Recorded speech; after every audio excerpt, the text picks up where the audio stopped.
and one. All right, so here we go. Let's get into it. So, I ordered these. Oh my, really? As soon as I start recording, the ads come back. I don't want Yeah, this. no. Not That's whatever. interested. Not You interested. don't want Adobe Lightroom, your style on Where's the speed X? dial? Yo, it Why is even the X rhymes. gone? How can you not There, buy that? Okay, there isn't whatever. one. It's bullcrap. Anyway, A little bit. all right. Anyway, the characters are. I just put them in order of how they're displayed in the game. Um, so we're gonna Makes start sense. off with Saf, but just in general, I think what we're gonna do is we're just gonna go to each character. We're just gonna kind of voice our thoughts on how that character is right now. You know, just like how are they doing? How strong do you think they are? Um, and then after all of us kind of voice our thoughts, then, we'll kind of like average the placement and fit them into here. Anyway, so we'll go in the order of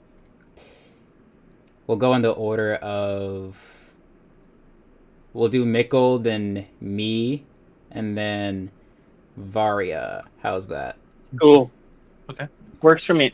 So, All right. Before you Saffron, start, though, 1 second, I gotta turn my wallpaper engine off because it's making noise, go for it. and I think it's getting captured.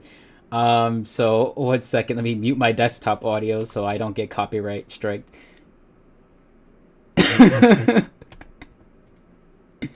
All right. There we go. Okay. We good? All right. Yeah, we're good. I changed to a Okay, wallpaper that does not have music. All there right. we Go ahead. go. So, Saffron's like a weird case for me. Because Mhm. on paper, she's just stupid. Her, her weapon one is just ungodly broken. It's Mad Plus, chains into itself, super spam, bull can mash it out of any situation you want to, and it combos into literally anything you ever want it to, which makes me think she's really good. But then the prevalence of structure characters in the meta, like Hazel specifically, Hazel's super, super popular right now, and Queen's not the least or the most common, but she's still definitely strong. And those matchups suck for Saffron just because she can't meaningfully threaten past those structures effectively usually. Her weapon two is good for confirms and stuff, but you have to be playing super out to make it work. She's really common like at that right below super top level, like where people are really strong but not quite winning tournaments on the regular. She's like one of the most common characters around that level, and she's got a lot of really strong reps. I don't know if I want to put her in S or A tier though. I think I need to see how the tier list shapes out to know. But I think she's definitely in that range. I think at the moment, just on a guess, I'd lean towards A tier. But regardless, I think she's a very, very strong character in her own right, kind of held back by the state of the meta currently. All right, I see. So, for my thoughts, so I think Saffron right now is she's very solid. I don't think Saffron does like so badly into any matchups that like she would not be able to kind of uh basically handle them. Just like just like, oh, if you come into this matchup, just like you're cooked. If that player is good, you're cooked. Um, but I also don't really think that Saffron is hard winning on that many matchups either. So I just feel like she's Mhm. kind of just like she's like that perfect kind of like just solid character that's like well rounded. But I don't really think she's kind of like overwhelming in any way as well. So I kind of think just like I think Saffron, in my opinion, would just be like solid A. I think that's very fair. Yeah. For me, yeah, Saffron represents like a very consistency focused character where like she gets good chip, good confirms, but she has like kind of a tough time contesting people beyond if they're like right in front of her with the straight line. Because like Sparktex is like nice for chipping people far away, but if they're like off angle near you, like she really can't control that area very well. And a lot of people like to play in those areas. There's a lot of really like threatening both cards and weapons in that area. Um, but when she like when she's trying to like do her game plan, she's very consistent at going through her deck, chaining a bunch of cards because her W1 is so good at that. Finding places to drop those spark taxes. So it's like it's just a very consistent character. Doesn't get stopped by too many things. Like I know you mentioned structures before, but like if you think of it the other way, it's like she trades with the structures pretty okay because Sparkler's relatively safe to do. Um, it's just not overwhelming, but also not very weak at all. So just the consistent stable character, probably deserving to be in the middle of the list like that. So, what format are we wanting to do this in? Are we wanting to just all take turns giving our thoughts and then just not discuss it at all past that? Or We'll probably like if we think that we kind of want to like revisit something later on, like you said, like you might want to change things around once the list is kind of shaped up. So at the end, if we want to make any last minute changes, we can do that. I'm more so mean, are we coming together to discuss any of the points, or are we kind of just giving our own separate thoughts? I think if we disagree, we can discuss some points. Yeah. But I think we are in agreement here. That's fair. Yeah, I think we pretty much hit everything. I just did want to say that with the trading thing, Saffron tends to have to stand further back to safely trade, so she ends up losing the mana war long term. That's fair. But that's not usually a problem unless it's a structured character who has consistent access. But yeah, I think A tier, I think we can all very well agree upon that. All right, so we're gonna move on to the next character now. Seliki. I know it's Seliki. I just say Seliki to make people mad. Anyway, okay. So go ahead and give your thoughts. Seliki. I don't know. She's a very, very interesting character. I think she's one of the most unique characters in the game. I think she at a time was super, super prominent. But then a lot of the Seliki players stopped playing her as much. We still do have a couple of super, super, super strong Seliki players, mainly Varia here being the best main. With very, very, very, very good success on that character. I don't know. I've historically thought very low of her. But with the recent Weapon 2 buff with Hailblade actually being a threat now, it makes her combo damage higher because each loop you do does an extra damage. Like when you do the back, when you combo people in the back with Hailblade, Hail Slash stuff. And it also just makes her area control a little bit more threatening because I don't want to step over and take 3 chip damage every single time I want to contest that. She's got a few different deck styles. I think until you reach that top level, though, traditionally her deck building can be a big weakness because too many Selkie players don't use enough projectiles, so they just get mashed on. They just get mashed on. And they can't really do much to contest about it. And it also makes her struggle way too hard with area control decks like Break or Trap Spam or stuff like that. But I think Weapon 1 is really, really, really strong, especially in the hands of someone who can hit confirm off it super reliably like Varia can, into auto, into her 30, 40 damage strings. She just very consistently kind of chunks you for a decent amount of health and puts the match on a timer because she has very, very good inevitability. She's going to hit you eventually. Historically, I would have put her in D tier, but given the recent buffs and the recent kind of meta developments with using Weapon 1 on a more defensive role, a more damage negation role using the movement, because she's very hard to combo if you just hit her mid Weapon 1. Even sometimes, like when you try to stop her with minigun, you might just hit one hit of minigun and she doesn't. It's crazy. And also just the weird niche thing where sometimes she'll catch Fair Frozen on return and stuff approaches or stuff you're punished, but not Fair Frozen. She'll catch the Hailblade. But yeah, I'd say probably C tier because I think she's very, very weak to straight line projectile spam. Like, I think characters that can consistently either set up area denial, like maybe a Perilla type deal, someone that can reliably stop her from just mashing her game plan, or like Shopkeeper, for example. But that's probably not as bad because she doesn't have as many just projectiles. Or characters that can hard punish her for trying to approach, like your Harissas, your Chirettas, stuff like that. I think they give her a lot of trouble. And I think she has some genuine, very, very major problem matchups. I don't think she really destroys anything too hard. She like can beat certain archetypes well, but I don't think there's any characters she just kind of shuts down. So I'd have to give her C tier, but I think she'd be towards the top of it. Depending on how the tier list shapes up, I could see B, but I'd probably give C for now. All right, so my thoughts on Selkie is that so I think Selkie has big strengths, but also like big weaknesses as well. With obviously having a very strong evade weapon as the strength, and then even Hailblade being buffed now, so that it's not dog, uh, and you know it's a bit more threatening and neutral, and then it also adds that additional damage to your step lance combos now.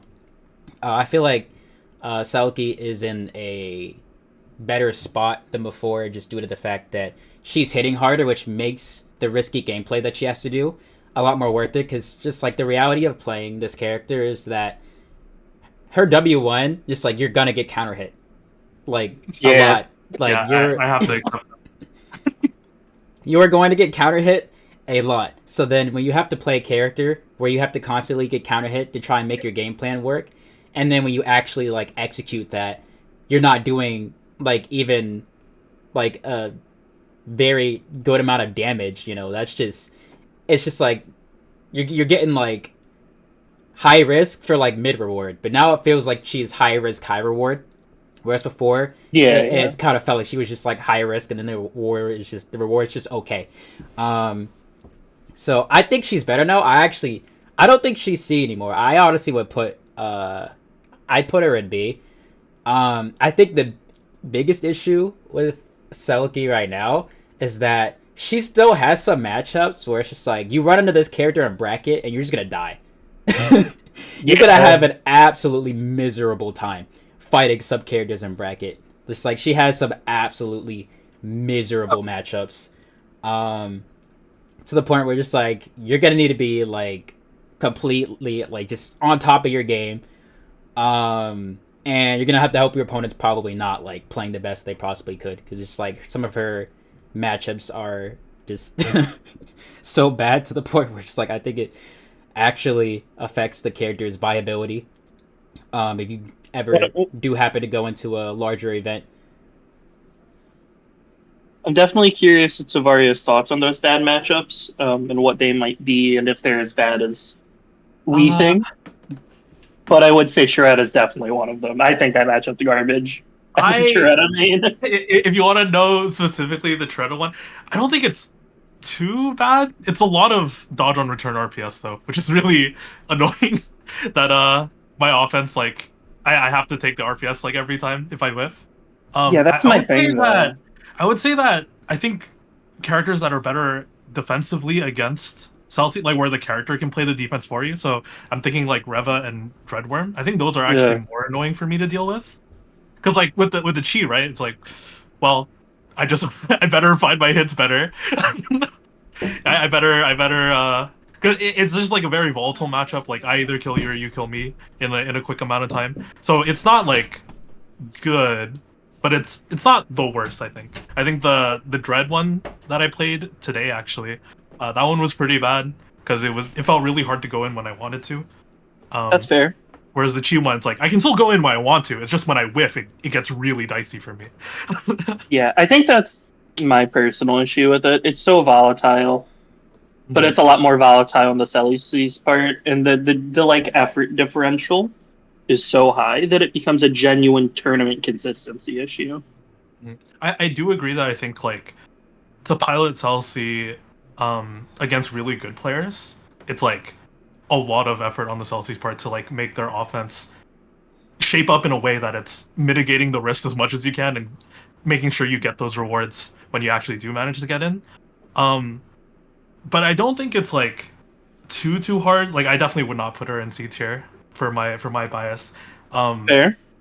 I think with some like I think with like some consideration to the fact that you have to go in your deck building to try to make it less risky and to mix up your approach. It's like a lot of work, but it's like pretty doable in my opinion. Like I don't think I'm doing too many crazy things that I would say that I like have to carry my character so much as it's like it's just a doable thing.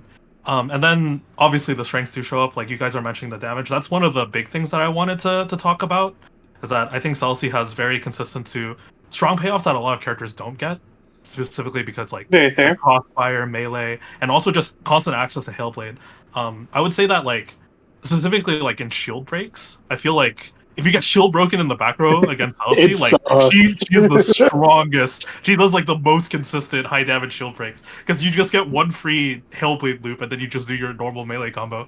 So like Yeah. I think with those strengths and like step is just so versatile, you can go through your deck. Like I would even put A, but like I think we're averaging down to D at this. Wait, you broke up. You're breaking up a little bit. 1 second. Oh, sorry. Let me see if I can do something. You're Cause breaking up a little for me too. yeah, I got the robot voices right now. I'll just have you repeat what you said for a bit. But for now, let me try and. I hope it's not on my end, but it might be. Okay. Let me Because try. I'm getting it from to y'all. No, it shouldn't be. My Wi-Fi speed is fine. You want to try just rejoining the call? Because Yeah, I'll try rejoining the call. 1 second.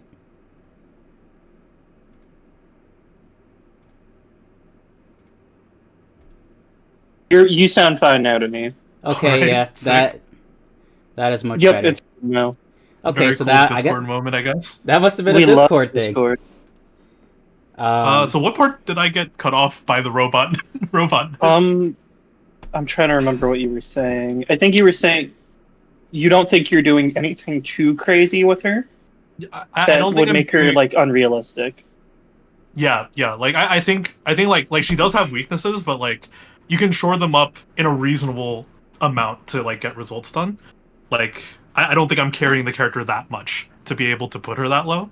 And then like her W1 is like very versatile. Step, just having access to step constantly is really versatile. It lets you burn cards easier. It can work defensively as you mentioned and stuff, and it gives you access to these really great payoffs that most characters can't have access to. That I would put her in A, but like I think we're averaging towards B now. So Yeah, because I'd say C/B. You'd say like A/B, and Windfall would just say B. So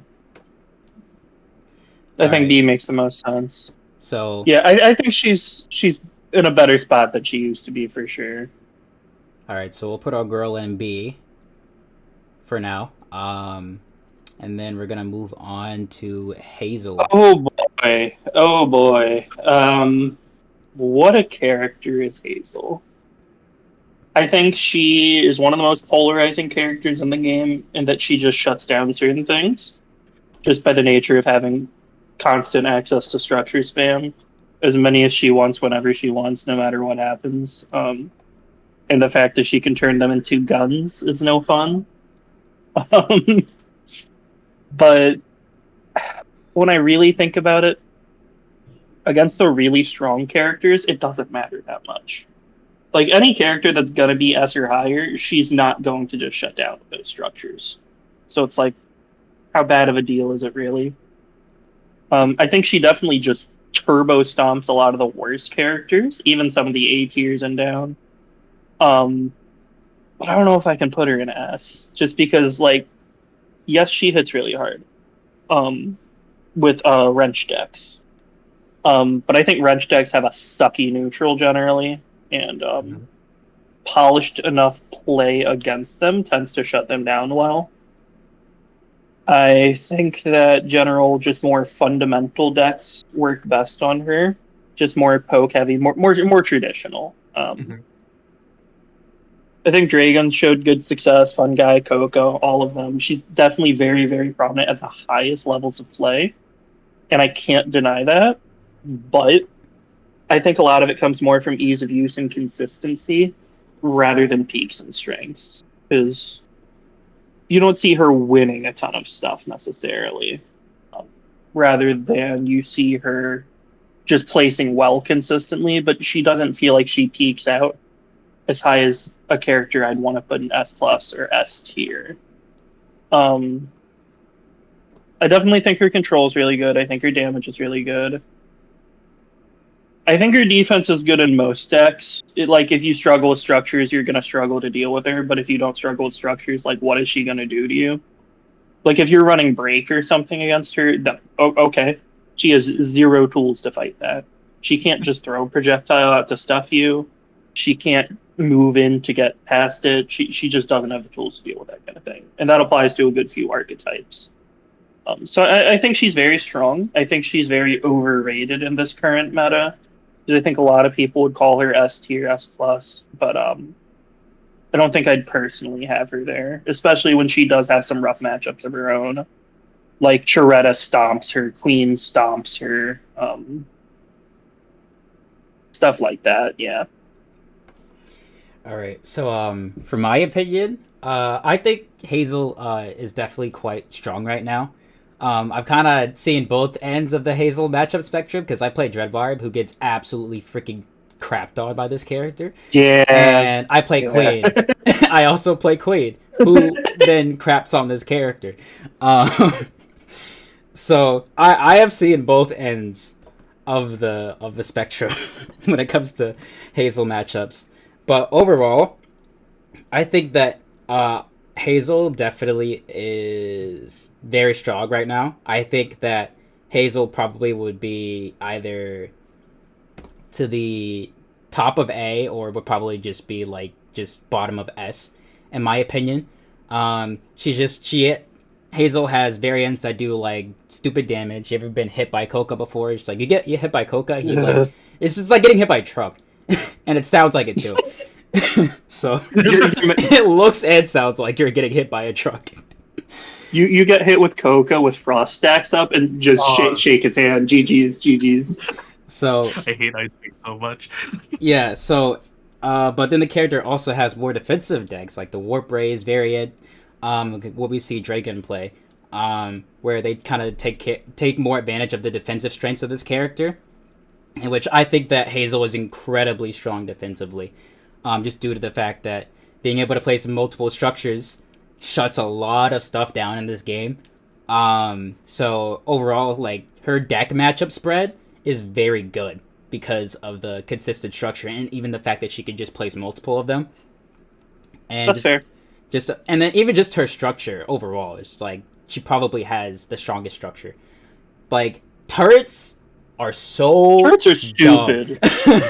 Like they are so dumb. They need a delay on their first shot. I said that they long need ago, but it didn't like happen. It's so real. But like you're just like, oh, let me go break this block. Then it turns into a turret, and then you get shot, and you take like 4 damage because you eat the first shot, and then you eat the second shot trying to hit step out of the first shot. It's so bad. So sometimes I try to take out boxes with Celsi W1. So I W1 onto the box, I break it, I get wrenched for 5, and it turns into a turret for 7, and then on my way back I get hit for 9. It's so sad every time it happens, and it does happen. Like no, that's fair.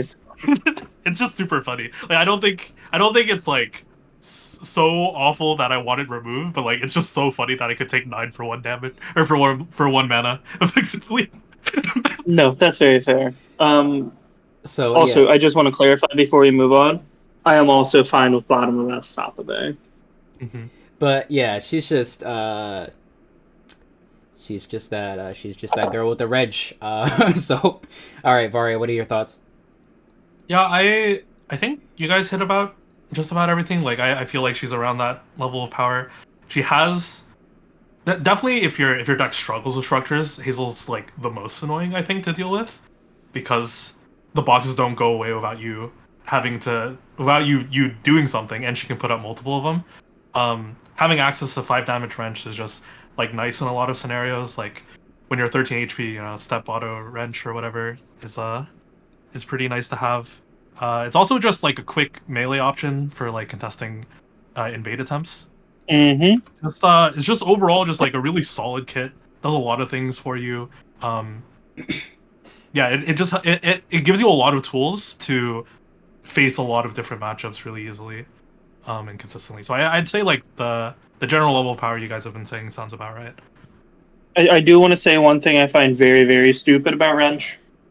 If you walk into it, it's active way, way longer than it should be. Because if you walk into the block spawn, you still get hit. You'll still eat a bunch of damage. Oh, Which wait, makes another thing is that she can take out like mines and stuff with W1. yeah, no, you're right. You're right. You're That's very actually like correct. so fucked up. Because like you throw a No, claw it, trap in the front and she could just break the claw trap. it also means she Yep. ignores bombs generally, unless you get it back row. Um, which means if you have to prime your bomb first, like a Violet type deal, she just doesn't care. She just smacks it. Um, so yeah, I think top of A, bottom of S is good, but like I don't want to put her with other characters I want in S, and I don't want to put her in the same tier as like some of the lower A tiers. So she's in a very odd spot for me. I mean, I don't think it's too big a deal if we can move things later and stuff. That's And fair. also, Yeah, So so I'm fine with whatever y'all think. so for now, I'll say we'll put her at the top of A, and then Understandable. later on, we'll move things around. Maybe we'll make an additional A tier if necessary. A Hazel tier. The Hazel Hazel. tier. All right. tier. So we'll move on now to Terra. My thoughts on Terra are directly correlated by how often I fight numbers when he's tryharding. Because let's be real, no one else has pushed that character near as much as he has. When he's playing on with her, it feels very, very, very, very hard. She has a lot of very, very potent mix-ups with like inverter dark matter. And dark matter lets her. That is what it's called, right? Or weapon two. Yeah, and dark matter lets her abuse very, very, very, very high damaging options for the mana cost. For example, she gets very free inverter stuff. She gets access to terraform stuff. And it makes her have fade away combos, which I despise so much. I hate fade away.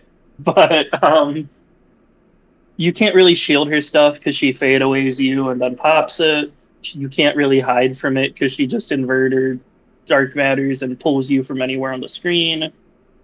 But then she's so hard to use that it becomes a genuine tournament consistency issue. Where her peaks are unbelievably high. I think she high rolls well. On standard, she's hitting you with if she's playing well, she's killing you in 2 hits plus chip. Which is very, very strong for a character with her level of neutral and control. Especially with the defensive aspects of dark matter being a delayed 3x3 that you get to just throw down as a structure on their field. And the fact that she has break control with Terraform. So she has good front row denial in both aspects. And I can't forget, she is the best user of break generally. At least if you're running pure break spam. Which is definitely a strong archetype that Rooney's pioneered. But I would probably put her, I don't know, bottom of B, top of C, somewhere in that vicinity. Her peaks are very, very high. She's got a lot of big strengths, but she's so hard to use. And we just don't see enough of it for me to reliably place her much higher. All right. So my thoughts on the character. So I think you did get some points where like Terra, like at least in the more combo based variant, she hurts. Really, like, really badly. Yeah, she hurts. Just like, ooh, you got hit by her freaking W1, get earthquaked into like a gajillion damage, and she does a good amount of damage, and she also has some good neutral tools as well, with dark matter being just very good in neutral. And then also just her once again being able to break tiles on command and or crack them on command, and then for an additional mana you can break them and use that for zoning, is good. But Terra has some major weaknesses that I think hold the character back. Simply, the fact that she's got nothing in front of her, which means that her structure clear is pathetic. If there's structures on her side, they're just not going anywhere unless she builds spells. She has to build around that. And then also that means that she has nothing to really counter invade with if she does not have the spells in her hand. And then here, the worst thing, and this is like the crippling weakness I think that this character has, is that, funnily enough, I think Terra sucks against break. She's so bad. No, you're right. It. She has to stand on specific tiles. Yeah. So when you break her tiles or you trap her tiles, she has no tools to get rid of it, and she can't hit anything. Nothing. She can't literally hit anything. Like, I remember back in ESL, and I was actually playing against Numbers. He beat me the first time we played. But the thing is, right, even the first time we played, right, I switched to Dread, Lockdown Dread. He switched immediately. Immediately. Because that matchup is dog. It's so... Yeah, no, that's like, fair. You can't play the game. And then the next week, I just started with Lockdown Dread that time, and I had a Beam Crystal to counter his... to counter Gunner. And it's like... She gets shut down so hard in the wrong matchups. It's not even funny. And I just think that, like, that holds Terra back so much. The fact that, like as soon as Terra runs to do a break deck, like, you're done. Like, you're not winning, probably. Just straight up. I don't even really know if you could strong arm your way through that one. It's so bad because you can't hit anything. They can maintain break. They can upkeep that, and you cannot play the game. Yeah, it's really bad. I agree with that. So, like, I think that, like, in my opinion, like, I probably will put Terra, like, probably upwards in C because of that. So because the fact that it's like you could just get shut down completely. Like, I don't really think you could solo main Terra and, like, win something big. Like, you're gonna have to, like, ascend. I think it's fair. That's why Numbers isn't a solo man, despite having borderline inhuman levels of polish on the character. All right, Varia? Yeah, so I think this is probably the character I've played against the least, and I probably have, like, a slight bias in playing it because I have invade, so, like, her weapons can't hit me while I'm invading. That being said, I don't think I've ever actually beaten Numbers in tournament. So the characters definitely has strengths if you can actually pilot well and, like, avoid your opponent. Everyone else, though, I feel like Terra has a really big problem, specifically with, like, tempo and, like, taking back control if you don't have it in the first. Because, like, you mentioned Dark Matter being, like, really strong defensively too, but, like, sometimes you don't have the Dark Matter out, and when you don't have the Dark Matter out, it's really hard to actually get it down when your opponent is hounding you. So, like, I think Terra has a bit of a problem in trying to, like, sneak turns or taking her turns or just, like, being down in tempo. I think Numbers talks about a lot where, like, he feels like he's out of mana a lot because he has to hide away a bunch. I think that probably holds her back a bit, but her peaks are really high. So, and again, I haven't had too much experience, so I can just kind of defer to you guys. So I'm chill with top of C. All right. Don't even get me started about PS Dark Matter. You can PS that crap back. That's some vile stuff. What I started doing against him is I started, like, frame walking it. Or I'll stand row 3, wait for the push slash to come out, then just walk forward before it explodes. It's really funny. You walk after the push slash hitbox? Yeah. I just walk after the push slash hitbox is spawned, but before the explosion comes out. Also, I do want to point out, Terraform's frame 6. It's super fast, yeah. You can't walk in front of her and do something if she's back row. Because of that, which I did just want to point out, is a very big strength. But are we all good on Terra? Yeah, I think so. I wish she was better because dude, Numbers put so much work into this character, but I the character it know. just is not. It's just she's just not Speaking there. speaking of characters, Number's been putting work in on Shiso. Um, I think Shiso's got a lot of good playstyles as kind of the resident Shiso guy at this point. Even though I don't play him quite as much, I still use him a decent amount in tournament on my monsoon deck with him. Um, I used to run a more traditional combo deck, and then I fought Shull, and I straight went to the builder and deleted it. Like it was my main Shiso deck. I have not touched it since then. It is not in my deck builder anymore. Oh It's just no. gone. Like sometimes you fight Shoal and get a beat down so bad that you're like, it's not worth it. It's not worth trying. It's not worth playing this way. But I think Shiso's biggest issue. So his strengths are obviously absurd. Because gun is broken. Mhm. Just fundamentally speaking, it links into everything, links out of everything. You can do 4 away minigun or weapon 1 minigun even with the pushback, so it combos 5 away into minigun, which is insane. It's just ridiculous frame advantage, ridiculous frame data, and then he only gets to shoot it 6 times a whole match. So he can't poke. The issue is he doesn't have reliable pokes. You have to rely on his spells to poke, and then if he doesn't have a poke spell in hand, he's just got dead hands. So he gets way too many dead hands. He's pretty restricted in deck building because of that. And if you don't finish them off while you still have bullets, you just lose. I think he's definitely fine. He's definitely very explosive. And he's definitely playable more so in the decks that don't require your weapons, which is why I've been running him on break. And you just use it as extra credit. But I don't think he's too good.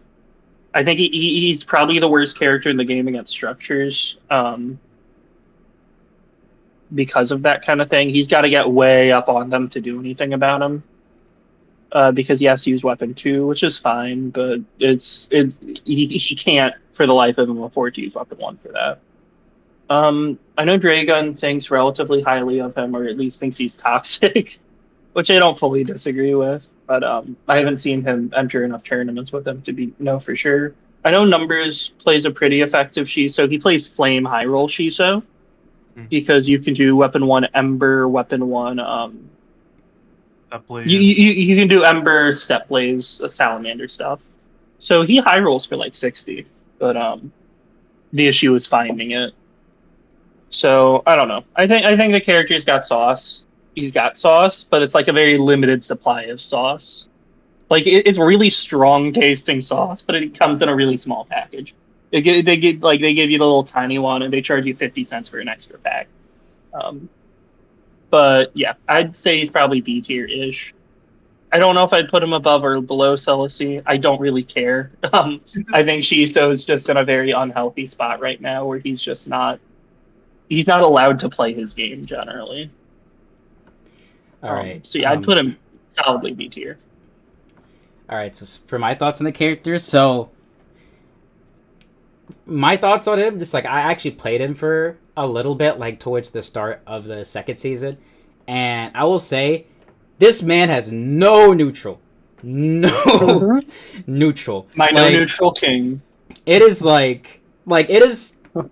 Like I'm not just talking about just like, oh, his neutral's just not that good. I'm just no, you can't shoot gun when you want to shoot gun, and when you have nothing to poke with, it is a big deal because it's just like you have to hit your spells in order to hit gun, and when you kind of like, here's the thing, right? Is that like when you have to hit your spells in order to do much with your weapons, it is a lot harder to play around that because your opponent can see what spells they have the spells you have in your hand, and they position around that, they play around that, so they make it hard for you to land your spells, and you usually use your weapon to make it easier to hit your spells, but Shizo can't do that, and that is a major downside for the character. And like Mickle said, the upside is, okay, well, when he does hit you, you freaking die. His So gun is yeah, so so broken. he hits you and you freaking die. Like you take so much damage. He does so much damage and has like the most just insane combo routes when he actually does get his hits, but it's the issue is finding those hits. And then the thing is like even then as well, it's like if you whiff gun, that is like whiffing gun is like the equivalent of spending $100 on like I don't know like freaking orbs and Fire Emblem Heroes and not getting the 5-star that you want. Real, Like real. it's that sinking feeling. I'm just like I just whiffed gun. I have 5 bullets left. And the thing is like and the reason why on one hand the number of neutral chances I got left. the reason why it's so bad to whiff on him is that just like if you run out of bullets, Chizo becomes the worst character of the game. Worst character of the game with no bullets. He's terrible. Far. And like and the reason why that is because Shizo with no bullets literally cannot hit you outside of the front 2 columns. He only has Diet spells. Maple. Only has spells, right?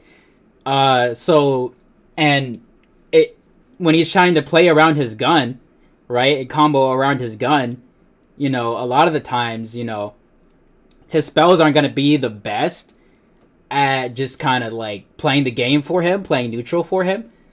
So it's just you run out of bullets, you're done. Like your opponent can literally be at 15 HP and they'll come back because you don't have bullets, and your neutral is already bad. Now it's like I don't know, like if there's like negative values for neutral, his neutral falls below 0. Like if neutrals had a score, his would be negative after he runs out of bullets.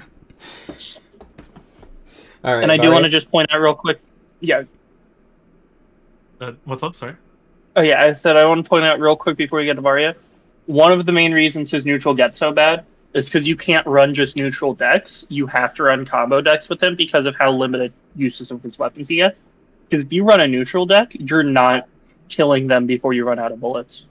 So you have to structure your deck for combos, which means you're hindering your neutral even more, which means you get even weaker when low on bullets.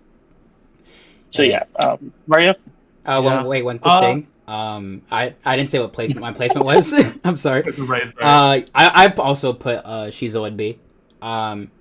Very good strike, just very bad weaknesses too. The worst weakness.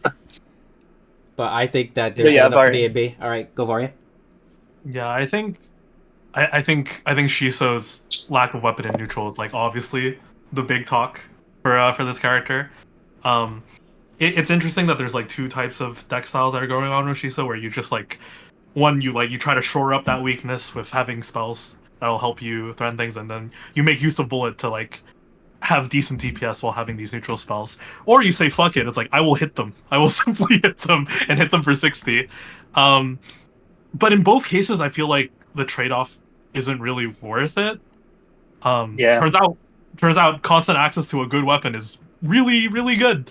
And like, I do feel pressure against a Shiso deck that will just hit me for 60, but I know that I'm going to win neutral way more times than he is, so it doesn't feel broken.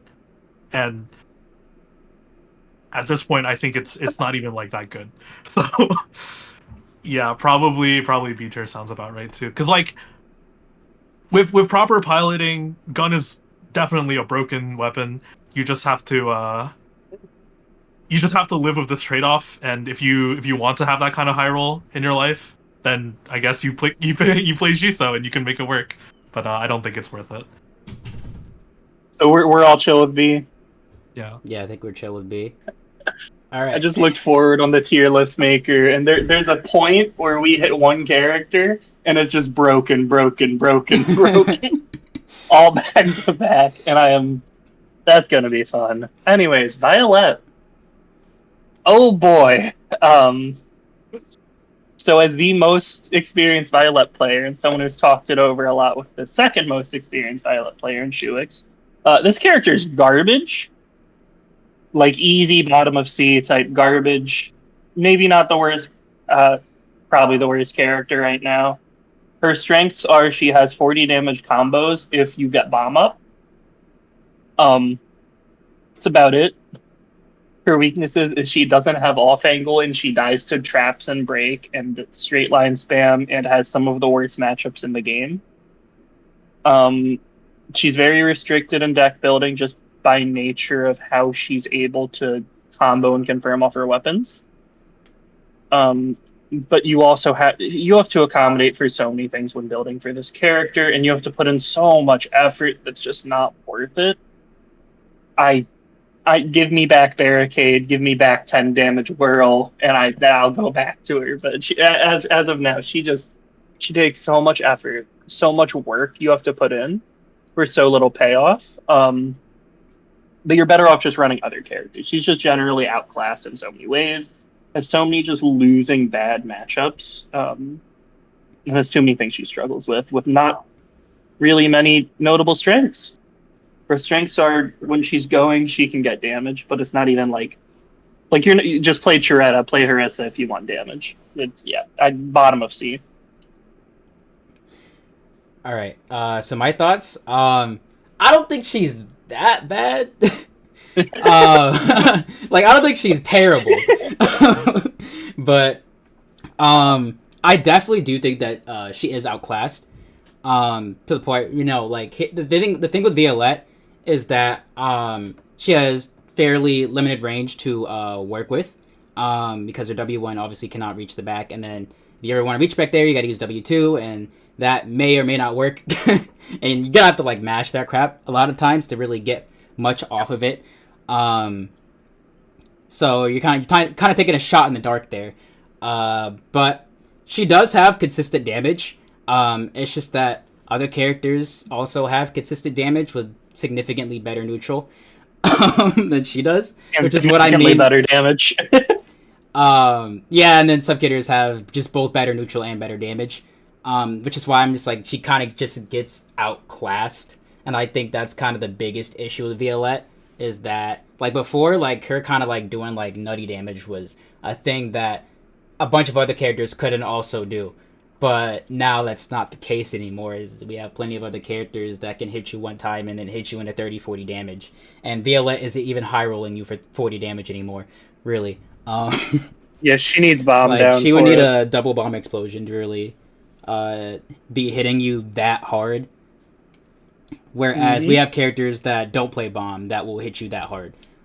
So that's kind of just like the biggest issue I feel right now with Violette is that she's just outclassed. But I don't think that she's horrible. She does have a couple of unique strengths, which is that her W1 is... She does have piercing, and she does have a very fast weapon. Her W1 is very fast. W2 not so fast, but W1 is very fast, so it kind of gives her the ability to mash in a lot of cases, and it kind of just works out because W1 is so fast. But she's just outclassed in the current meta. I think that there's just multiple other characters that also do nutty combos, and they do it better than she does, and they hit harder than she does. So, and they also like tend to have more flexibility. Like Violette is very inflexible. I think she's probably one of the least. I think she's one of the least flexible characters in the game in terms of cards. Violette, like you don't really see much variety on this character at all when it comes to competitive play. She can't really change up her deck that much. So, I would probably put her like I think Vio's probably, in my opinion, I think she's better than Terra. So I probably put her like bottom of B or like upwards in C. If you tell me she's B tier, I'm gonna lose it. No, but I do also just want to say, I think she gets folded by half the roster. Like if you run into a strong gunner, do not play Harissa or against Harissa, Barilla, Nira, Maple's not great, Dread sucks. She has too many bad matchups, which I think adds into the getting outclassed thing. But I think it makes it so like her tournament viability, you can't just play her to save her life because she has so many bad matchups you can run into. Anyways, Varia, I know you have a Violet too. Yeah, I'm actually top 10 now. I'm 9th place in XP, apparently. Let's go. Bio is my second most played character, and I would agree that she's not worth the effort that you have to do to No. get her offense started. I think so. As we said, her weapon is really fast, and I think in the range that it occupies, like it controls that space really fucking well. Um, the problem is sometimes if you hit sour spot and you have nothing to follow up, then it's not really important. You hit them for 1 damage.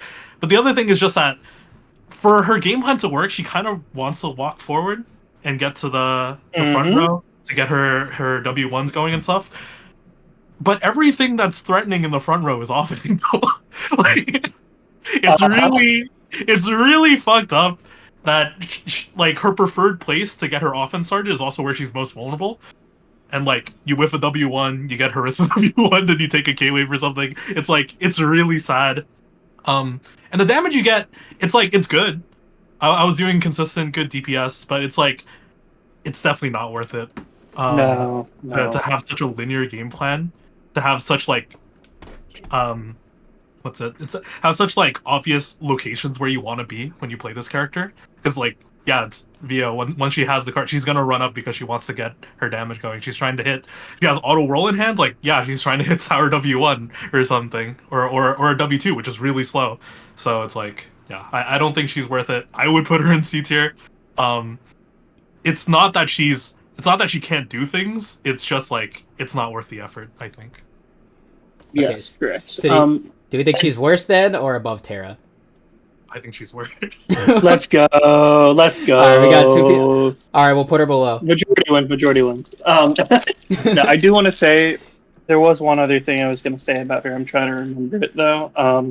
Oh yeah, there is so much obscene front row denial right now in the meta, Oh yeah, yes there is. and Violet has zero counterplay to any of it, and I think that's her biggest weakness right now. She like, let's say you break a single of her front row tiles.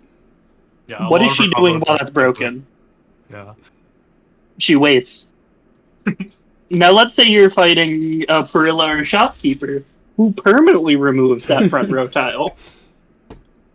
GG's, GG's. Please buff. Please buff.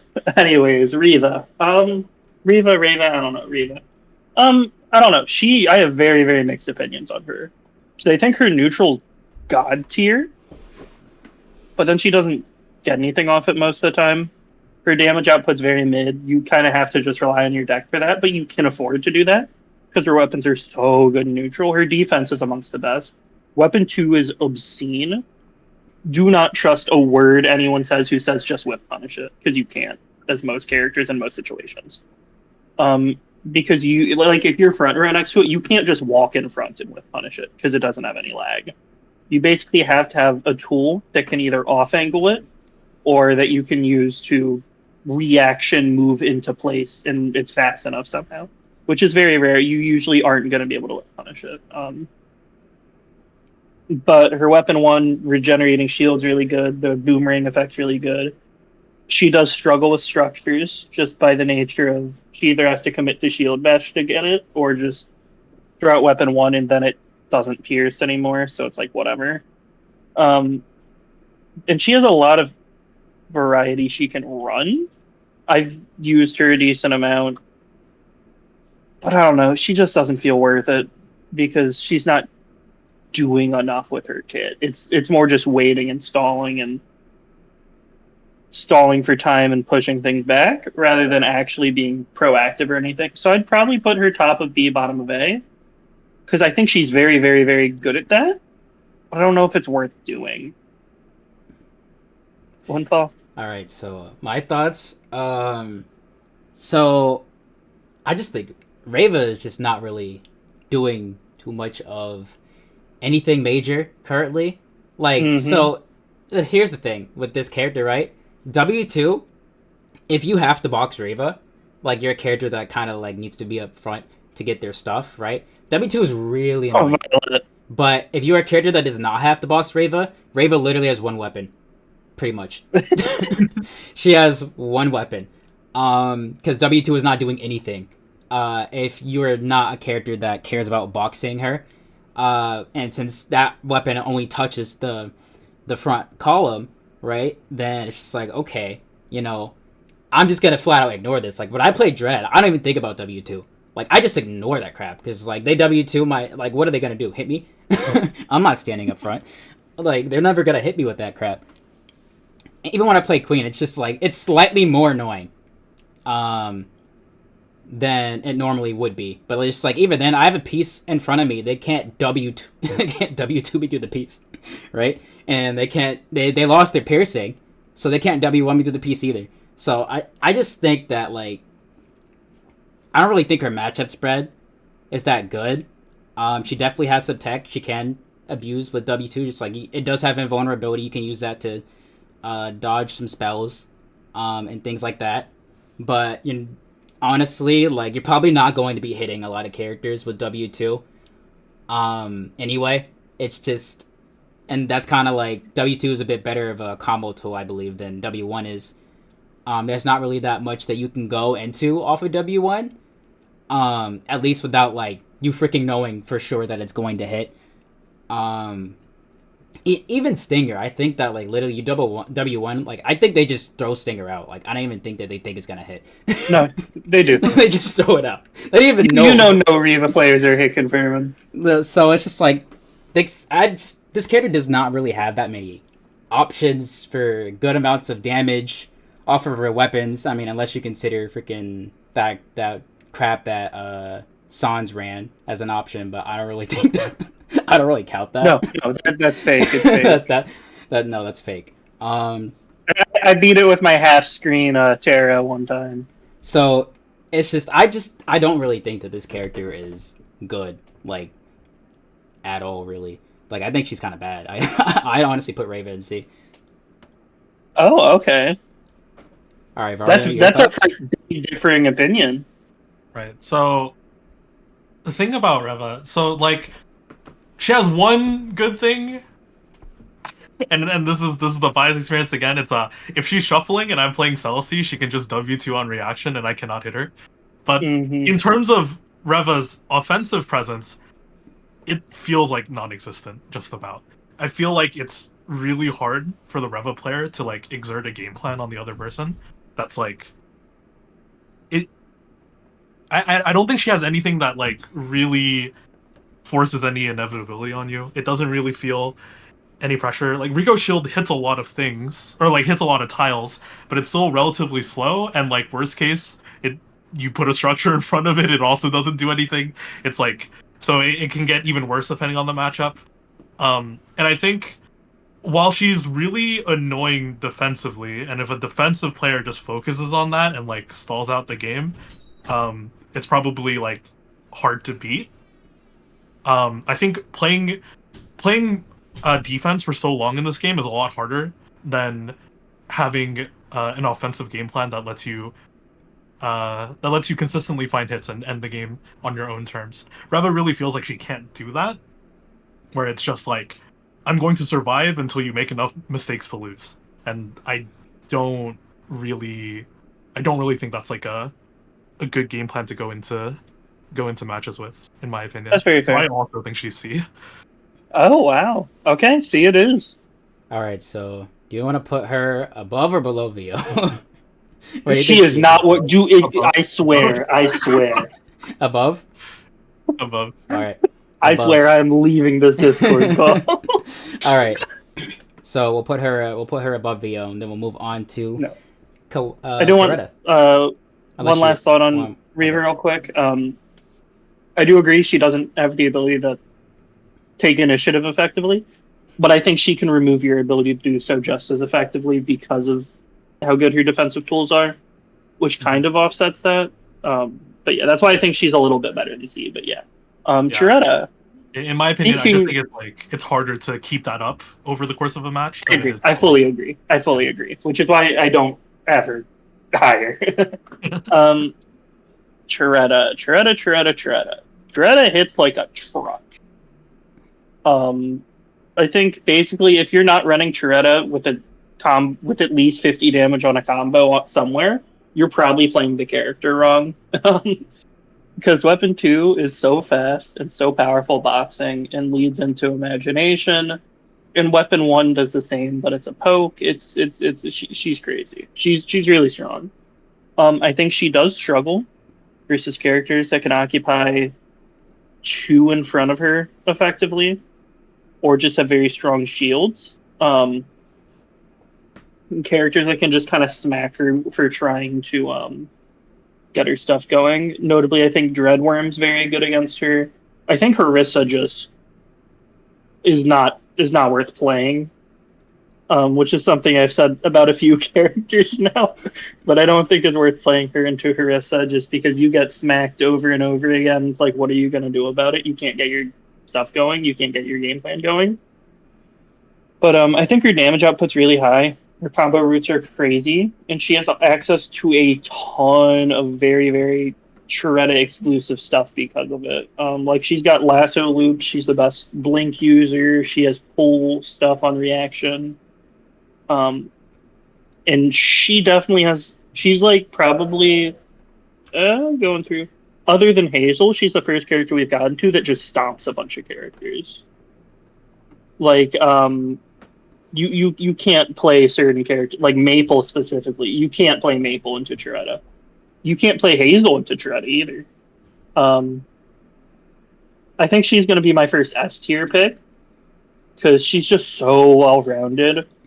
Her weaknesses are more matchup specific than broad weaknesses because most of the time she can just wait for an opening and kill you.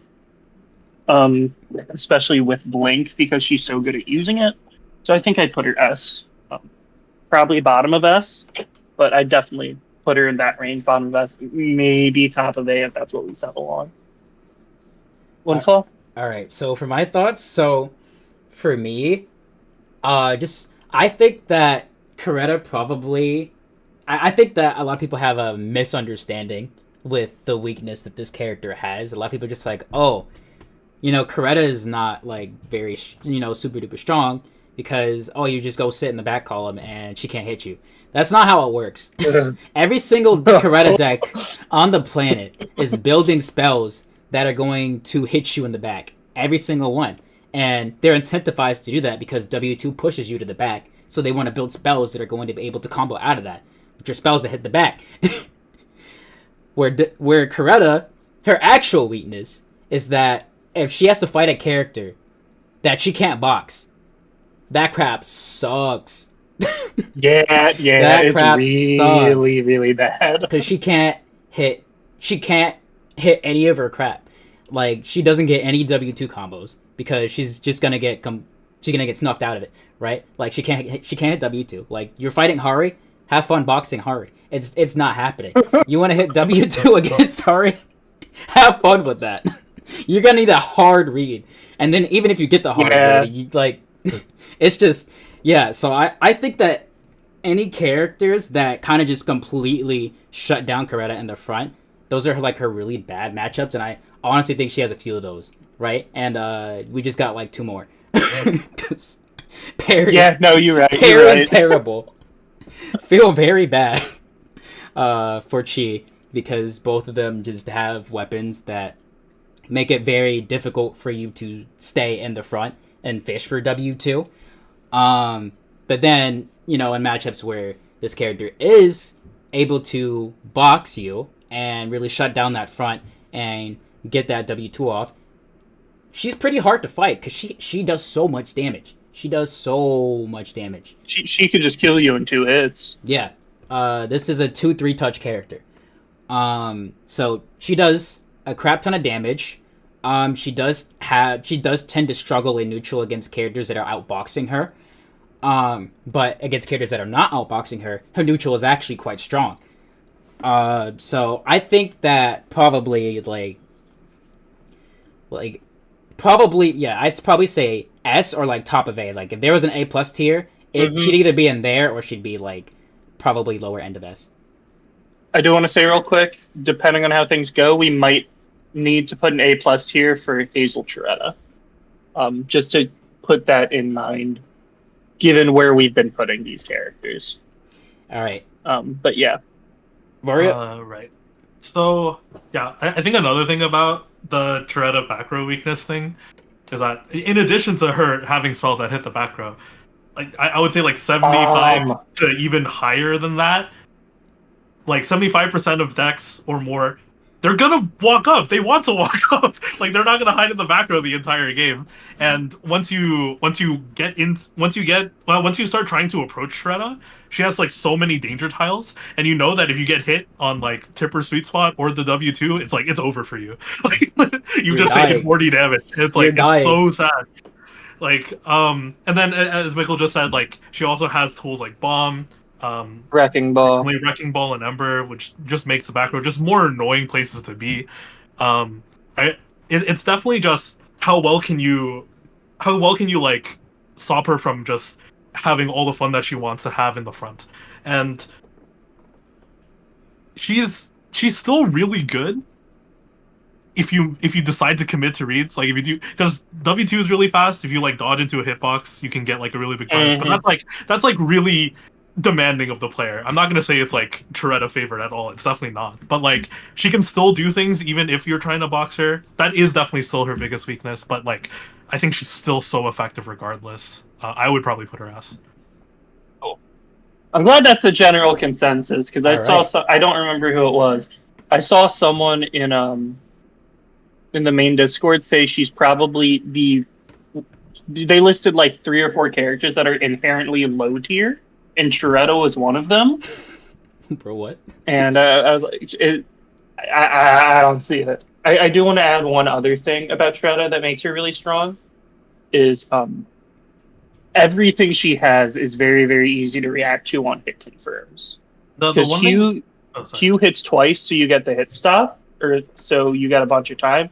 And weapon 2, if you hit W2, you have years to react. So she's not hitting reaction checks like Violet is for her damage. What were you saying, Varia? The one thing I'll say about like Tretta possibly being low tier is I think there can be metas where the Tretta like struggles. Like if if the meta shifts towards having a lot of these like closer range off angle options, like everyone just has like a bunch of melees that make her time in the front difficult to live in.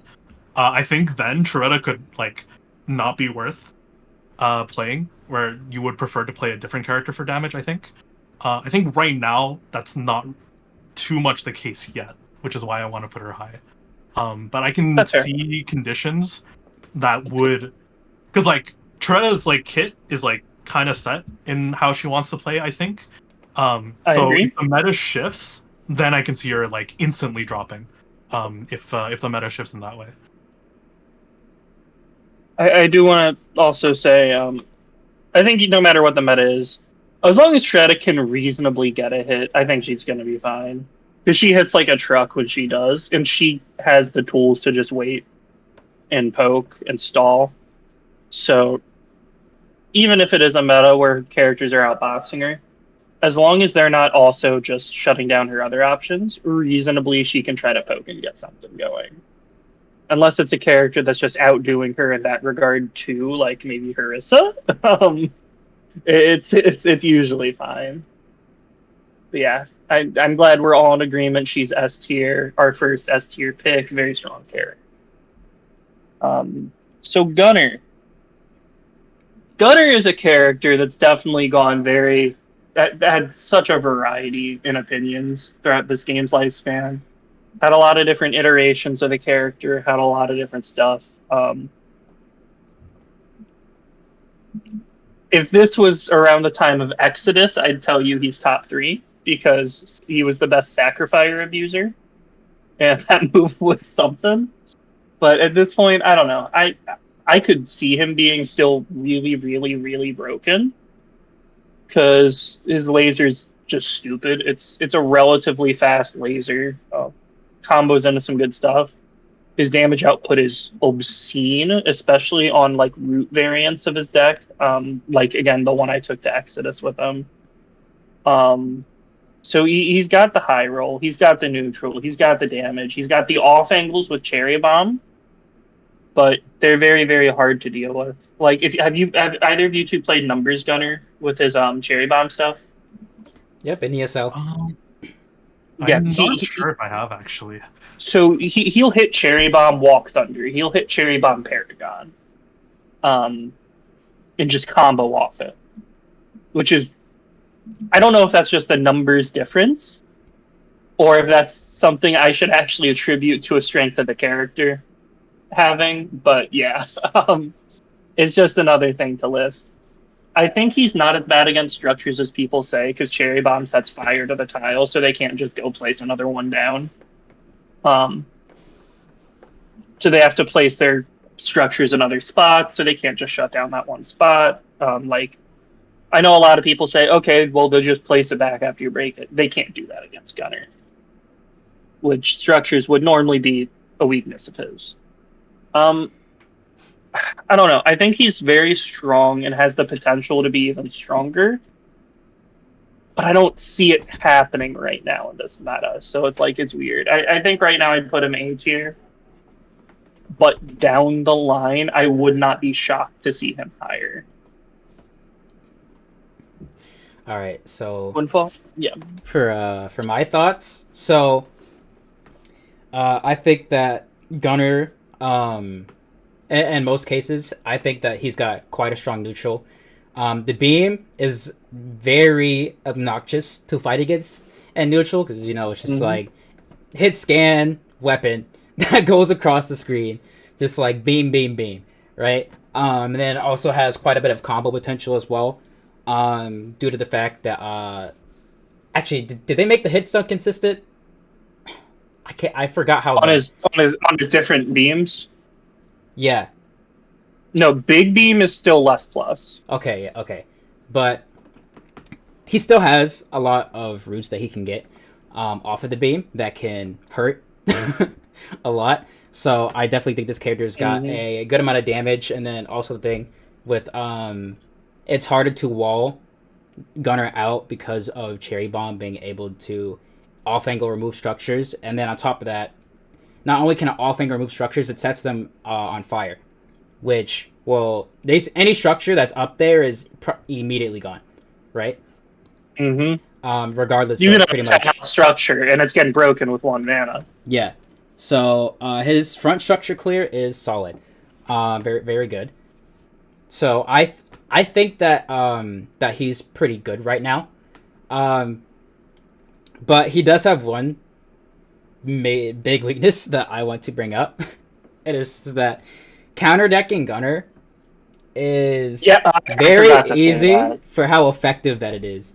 Like, I remember, bro, I was and back at ESL, like, I lost to numbers the first week, but I put Beam Crystal on my deck the second week.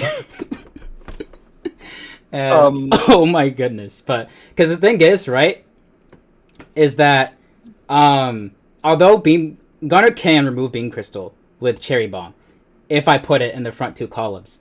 If I don't, then he can't remove it. So that's where the other issue comes in. And the other card that is very annoying for Gunner is Claw Trap, because you Claw Trap a row and Cherry Bomb cannot be used there anymore, because you Cherry Bomb, you're going straight back into that Claw Trap unless you spend 1 extra mana, which spending 2 mana on Cherry Bomb is like, are you really doing that? It's not worth it at all. And on top of that, you have to be thinking about it too.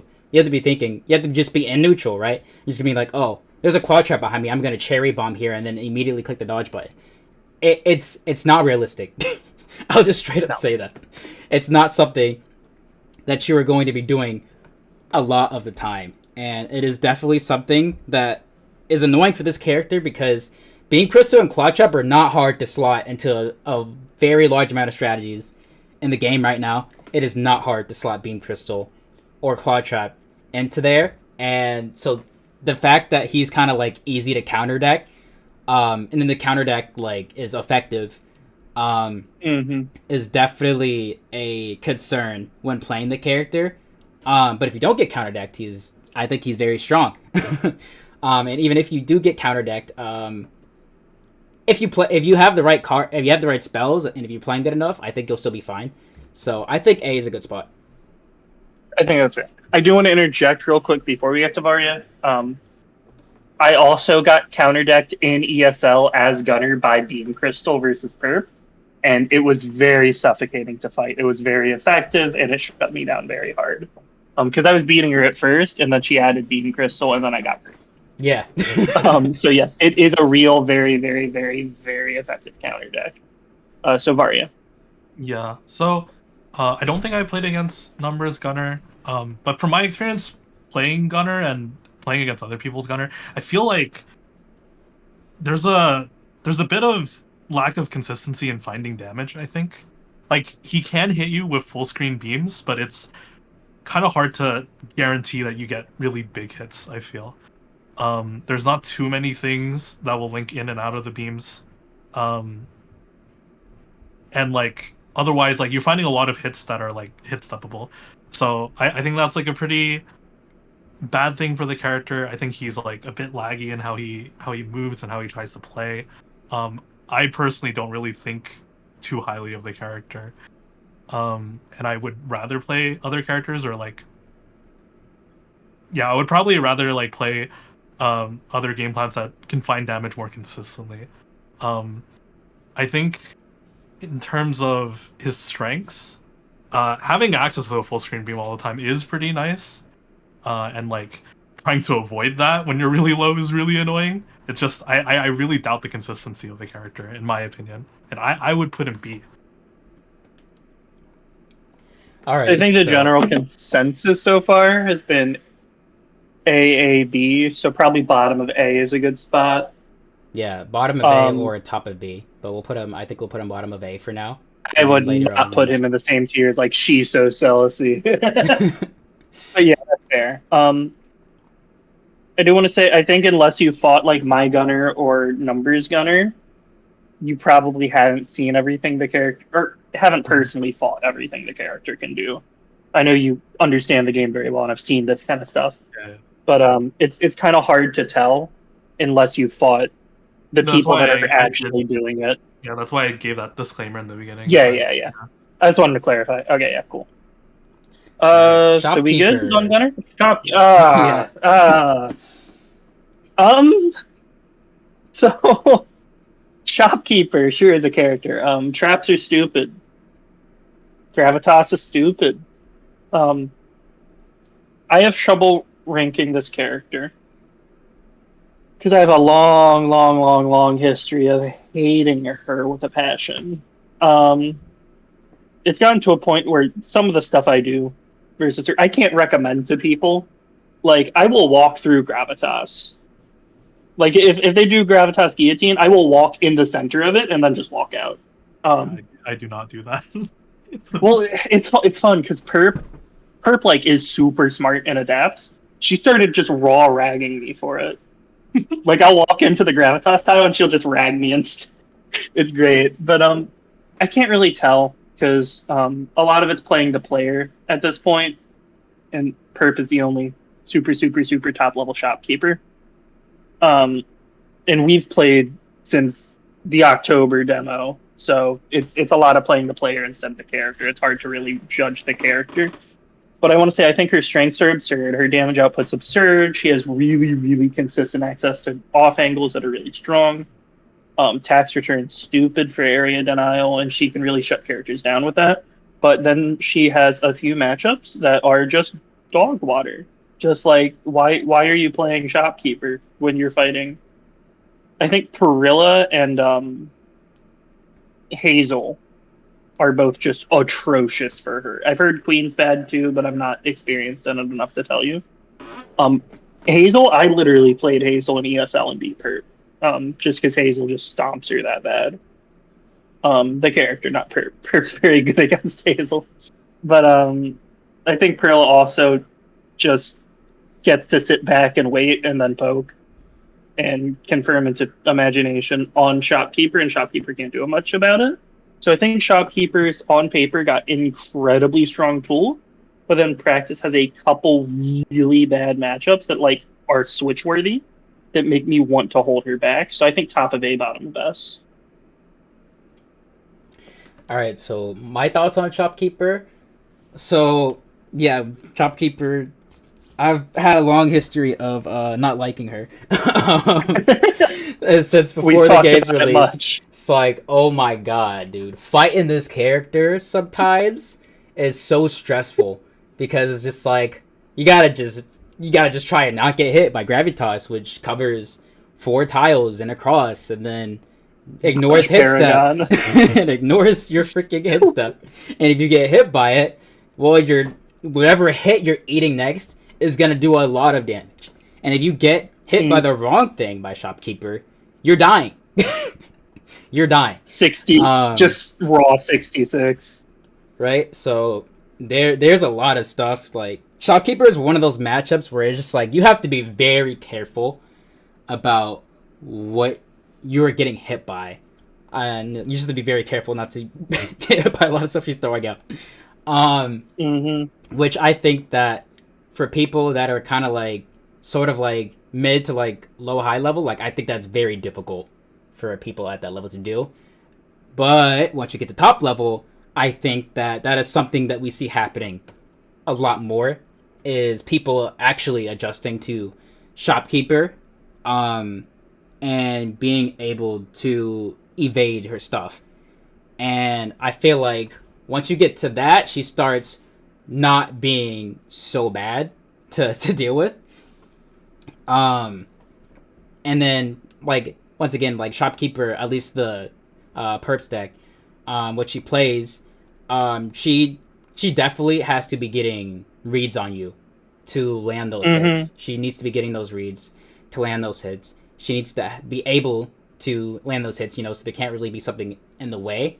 And that's where I feel like Shopkeeper tends to struggle, is against characters where landing those hits is difficult because they keep putting stuff in the way, or they're denying like a lot of your space. And that's something that Queen will do, is put stuff in your way and deny your space with her chess piece attacks, which is why Perp says Queen is bad. I agree that Queen is not a matchup that is not a matchup that you want to be playing as Shopkeeper. But despite that, I still think Shopkeeper is a very good character. I would probably place her around like where I would put like Hazel. I think that she's very good. I don't think that she's like dumb, but I think that she's very good. Fair. So top of A for you, top of A, bottom of S for me. So probably gonna end up top of A depending on Varia's opinion. Right. Shopkeeper is a really interesting character. I think like the high damage cards that she enables are really interesting with Gravitas. And she just threatens a lot of tiles and traps the field in a way that it's really annoying to deal with. I think Windfall made a very poignant point here where it's like at the mid to high level, Shopkeeper feels really, really suffocating. It feels like no matter where you go, you walk into a 20 damage spell or something. But once you get to the top level and you start like really focusing on your positioning against this character, it starts becoming a lot more manageable. And you start to see like for the Shopkeeper to do these things, she kind of has to like commit a lot of the times. Like you can't do Gravitas confirm into Guillotine after. You have to do Guillotine first. If you do Gravitas, like at best you get a Thunder or you get Fade Away, but Fade Away is just like really crazy. And even then, Fade Away is still kind of a positioning check. If as you get more and more used to the character, you start recognizing like where she's trying to like find these types of hits, and she gets a lot more manageable. She's still really strong. She enables a lot of really good cards, and I think the presence of really strong mana cards currently have helped her quite a bit because a lot of her favorite cards are just really high mana. So it lets her not feel as punished when she goes for these commits and doesn't get it. So she's still like really good. I just don't think she's like that crazy anymore. So I would probably put her A. Okay, cool. So we can do top of A around Hazel. Windfall, you can choose where in that area. Yeah, we'll put her. I did want to say, Varia had mentioned a good point. Shopkeeper generally has to pre-cast her spells. She does spell weapon instead of weapon spell, which means she can't just hold broken hands as effectively, which is a major, major weakness. She has to like actually commit into the I'm gonna try to hit you here. Oh, did I She tell you can't just guys? fix it. Did I tell you that I freaking... there was a point where I started dodging on reaction to shopkeeper casting anything in order to dodge the gravitas. It's just not. I remember there was a time pre-release after Perp was like stomping everyone, where it was you, me, and Shuix in a lobby, and we were like, "Is shopkeeper a problem?" When we first were originally realizing, she might be kind of good. But yeah, so I think that's a good placement for her. Anyways, on to DLC Pack 1. Well, I mean, she's not DLC. She just feels like it to us. No. Next, we're on to DLC. Well, no, I guess you're right. She was the last character to get added. She was out. She was out with the game. Yeah. On to pre-release DLC Pack 1. All right. As plus tier. GG's. Most broken character in the game right now. Off angles galore into imagination combos that deal half your health. Stupid frame data, a teleport that you can hit confirm off of broken defensive options, broken offensive options. Best in class in most regards, and has like 90-10 matchups against certain characters. Not 90-10, but it just don't. I hate Harissa. She's so broken. Your toolkit's so overtuned. You like try playing Violetta against her, and you just can't. Try playing Charetta against her, you just can't. There are too many characters. She just completely shuts down and invalidates beyond belief. Because of how reliable her damage is off of a safe off-angle poke that she doesn't even have to be like front row for. And it's also I will say it is hard to tell because the two top Harissa players are also like turbo god tier players. And Shul and Yuki, what I can't pronounce the tag, but yeah, they're both just god tier players. Shul being debatably the best defensive player in terms of just raw movement in the world. Yuki being clearly the best offensive player in the world. Definitely can cloud your judgment a little bit. But I think the fact that two players at that level also decide to play Harissa and find success with her, while her kit is also just so unbelievably overtuned in every regard with no real weakness, I think I'd put her easy S+ without any question. Windfall. All right. Bruh. This character. This freaking character, dude. Oh my god. Why does she control all that space and do all that damage? It's like, dude, like, you see, there's a good balance of having strong neutral and doing dumb amounts of damage, right? Typically, characters with really good neutral don't also do dumb amounts of damage. But Harissa just out-neutrals most of the characters in the game and also does more damage. She does more damage than most of the characters in the game consistently. And it's like, bro, why? She has extremely strong synergy with one of the strongest archetypes of cards in the game, Invade. She has roots from Invade into Kinetic Wave. Probably one of the worst spells that you could get hit by in this game is probably Kinetic Wave. Because Kinetic Wave literally goes into freaking everything. That you get hit by that spell, you're just gonna sit there and watch a cutscene happen. Because whatever the opponent's got in their hand, you're getting hit by it. Because anything's comboing through out the of super cinematic, right? So you have a character that can combo into Kinetic Wave out of Invade. But the thing is, you can combo into Invade from other spells, which means that you can do crap like a projectile hit into auto slash, and then you get pulled, and then you get K-waved because you got hit by projectile neutral. But honestly, that's not even just she outboxes pretty much like almost every character in the game. There's like a very like. No, I think... Is there anyone that she doesn't outbox? I think she just outboxes every character. So, So people will tell you, Hazel, they're wrong. They're not doing the stupid combos.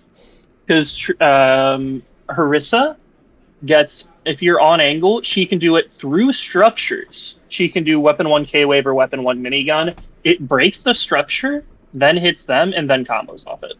So if they try placing a structure in front of you, you still get to combo through Oh yeah, it. you guys know that she can.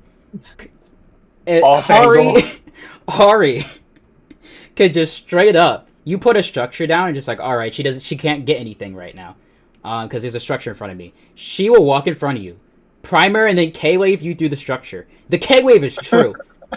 It's true. The K-wave So is it's true. minigun. And it's like, bruh, bro, why? And there's just like a lot of stuff that this character can do. It's just like, bro, why she got all that? But I the could go on for years. I haven't gotten to W2 yet.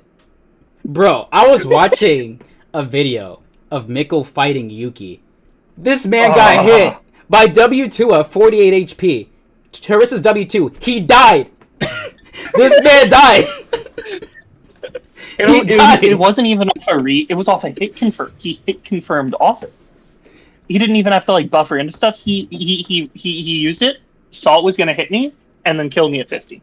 This man got hit by W2 at 40 plus HP and died. Multiple times, mind you. With. So it's just like, okay, we have a character where both of her weapons are just very threatening to get hit by at any point. And just like, even if Harissa does not have spells, right, you still can't box her. She's, because her W1 it's very fast. She'll just suffocate you with W1 and just mash that crap and counter hit you, right? And then in the very, very rare cases where you can actually get Harissa to back the heck up, right? You know, you have something that's in your hand. I don't know, you're holding Sheer. She doesn't want to stay up front, right? She has a teleport. She has a teleport. That teleport is going to allow her to whiff punish you, because she'll be able to teleport the second column and then immediately primer. You ever tried punishing teleport? It don't happen. It don't happen. Well, it could always be worse. Her weapon 1 could have mark. I'm glad that's not a thing anymore, but imagine getting marked with the K-wave. But it's just like, she's so hard to punish, and her neutral is just so strong. She has such good confirms. She has such good damage. It's like, bro, this character literally has freaking everything you would want on a character in this game right now. Can you guys tell we fought Shull? Anyways, I've been going on long enough. I'm gonna let Varia speak. Yeah. Seeing the characters coming up, I'm probably gonna be like the Debbie Downer of the call. That being said, Harissa enabling K-Wave is like kind of crazy. Yeah. K-Wave is probably the best payoff card in the game, I think. Because it does great damage by itself, it gives you hella mana back, and it leads into fucking anything. So, being the best enabler, and not even like the best enabler, she's like really good at enabling K-Wave. There's so many routes into K-Wave, is a really fucking good thing. Also, just off-angle melee boxing is just really valuable in this game. Being able to control the front. The TP, as a defensive option, it comes up sometimes. Like, the character's just really fucking good. I'm probably not going crazy like you guys are, but yeah, I would agree that Harissa is really, really good. I don't think anything I say would change it from being S+. I'm pretty like lower energy than you guys, but you can put her up there because she is crazy. I will also say one other thing people don't talk about enough. Most of the time when she's comboing you, she's front row and you're back row because you got K-Wave. So have fun with mana. Yeah. K-Wave is definitely just so crazy of a thing to enable. It's super, super good. So we're good on S+, right? Anyways, Yeah. Perilla, Yeah. S+. So she's got web that she plants on the ground that is a root trap that she has on demand that she can pick back up, and it gives her mana, and it's also an invade, and it also step cancels things. And it also does 3 damage if she hits you with it, so it can be used as an execute in certain situations. It's something, all right. It's basically the strongest front row control tool, just with consistent control. Because she just puts it down and you can't do anything about it. And then she can just take it later and plant another web and get her mana back from it, so it doesn't even matter. Her weapon too, it's just fishing city. She literally sits there, she fishes for it, she hits it, she goes into 50 damage combos with last letter, and that's it. Yeah, no, I've used her in tournament a lot to pretty great success. She's just an absurd high roll character with very, very, very, very, very degenerate play right now.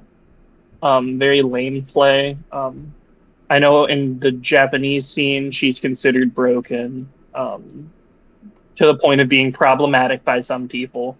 I've talked to some of their players, and they want her nerfed as well, and they don't even talk about balance.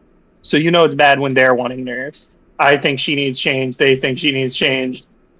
I don't know. I think she's definitely just broken. Her only real weakness is off angles, but you have to step in front of her eventually because she gets to control your space and limit it and can't. So eventually you're going to have to step in front of her. And when you do, you're probably eating weapon 2 into stupid amounts of damage because it's just broken. The double team stuff with it and the shield interaction with it are genuinely problematic right now. The shield interaction is pretty funny. Yeah, it shouldn't be. It shouldn't do that. It shouldn't do that. But yeah. Anyways, I think she's easy S plus. I think she's probably the second best character in the game right now. She's another character that just has so many matchups that she just invalidates.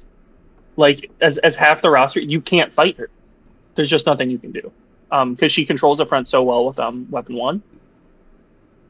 And then you just have to hold the L and wait as she fishes for years with weapon 2. The last letter stuff is really stupid, and it's definitely like something that's been developed more.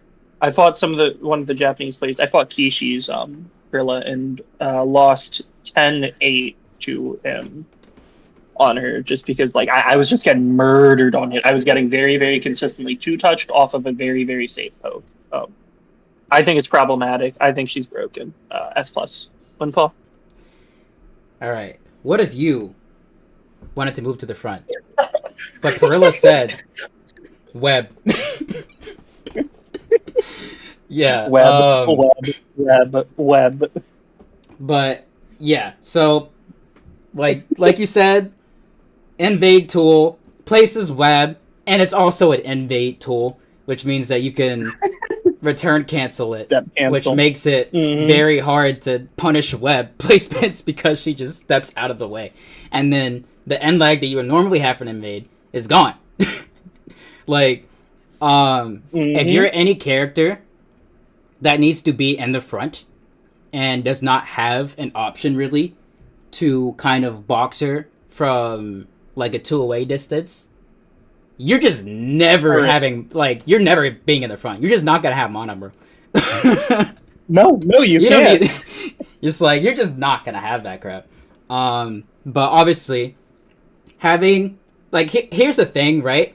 Is that, like, what I think makes, like, web a lot more just kind of, it feels a lot more annoying than Shopkeeper Trap is the fact that you don't have to be standing far away to put it down, right? You can stay up front, put down your web, and then you're still in the front. Safely, you're still in the front because the web is protecting you. But, you know, you're up front, you're getting the mana. You're getting all that mana. And then on top of that, the window to punish you is just not there, right? Like, punishing a Perilla for placing web is just not something that you can consistently rely on. Yeah, it's way too fast for that. Yeah. So just having that in general just makes her pretty difficult to deal with in neutral because there's a lot of stuff that you can't really be hitting her with because web is in the way. It's always in the way. It's never not in the way. Right? And then there's W2, which, like Bill said, is Fishing Central. Now here's the thing. I would not mind Perilla W2 if it could not be used to fish for combos that do amounts of damage that should not be accessible to this character. No. I watched that set with you and Kishi, and I'm just like, dang, Ah, she hitting like that. she apparently. like I'm sitting here watching him get two touched consistently. I'm And talking like 20-second, 30-second games I'm just sitting here, as I'm one just of the like, best players. holy crap. Like, Kishi just hits you with something, combos through his deck to last letter. You just take like 40. Just taking like 40 damage. And then Because, last letter.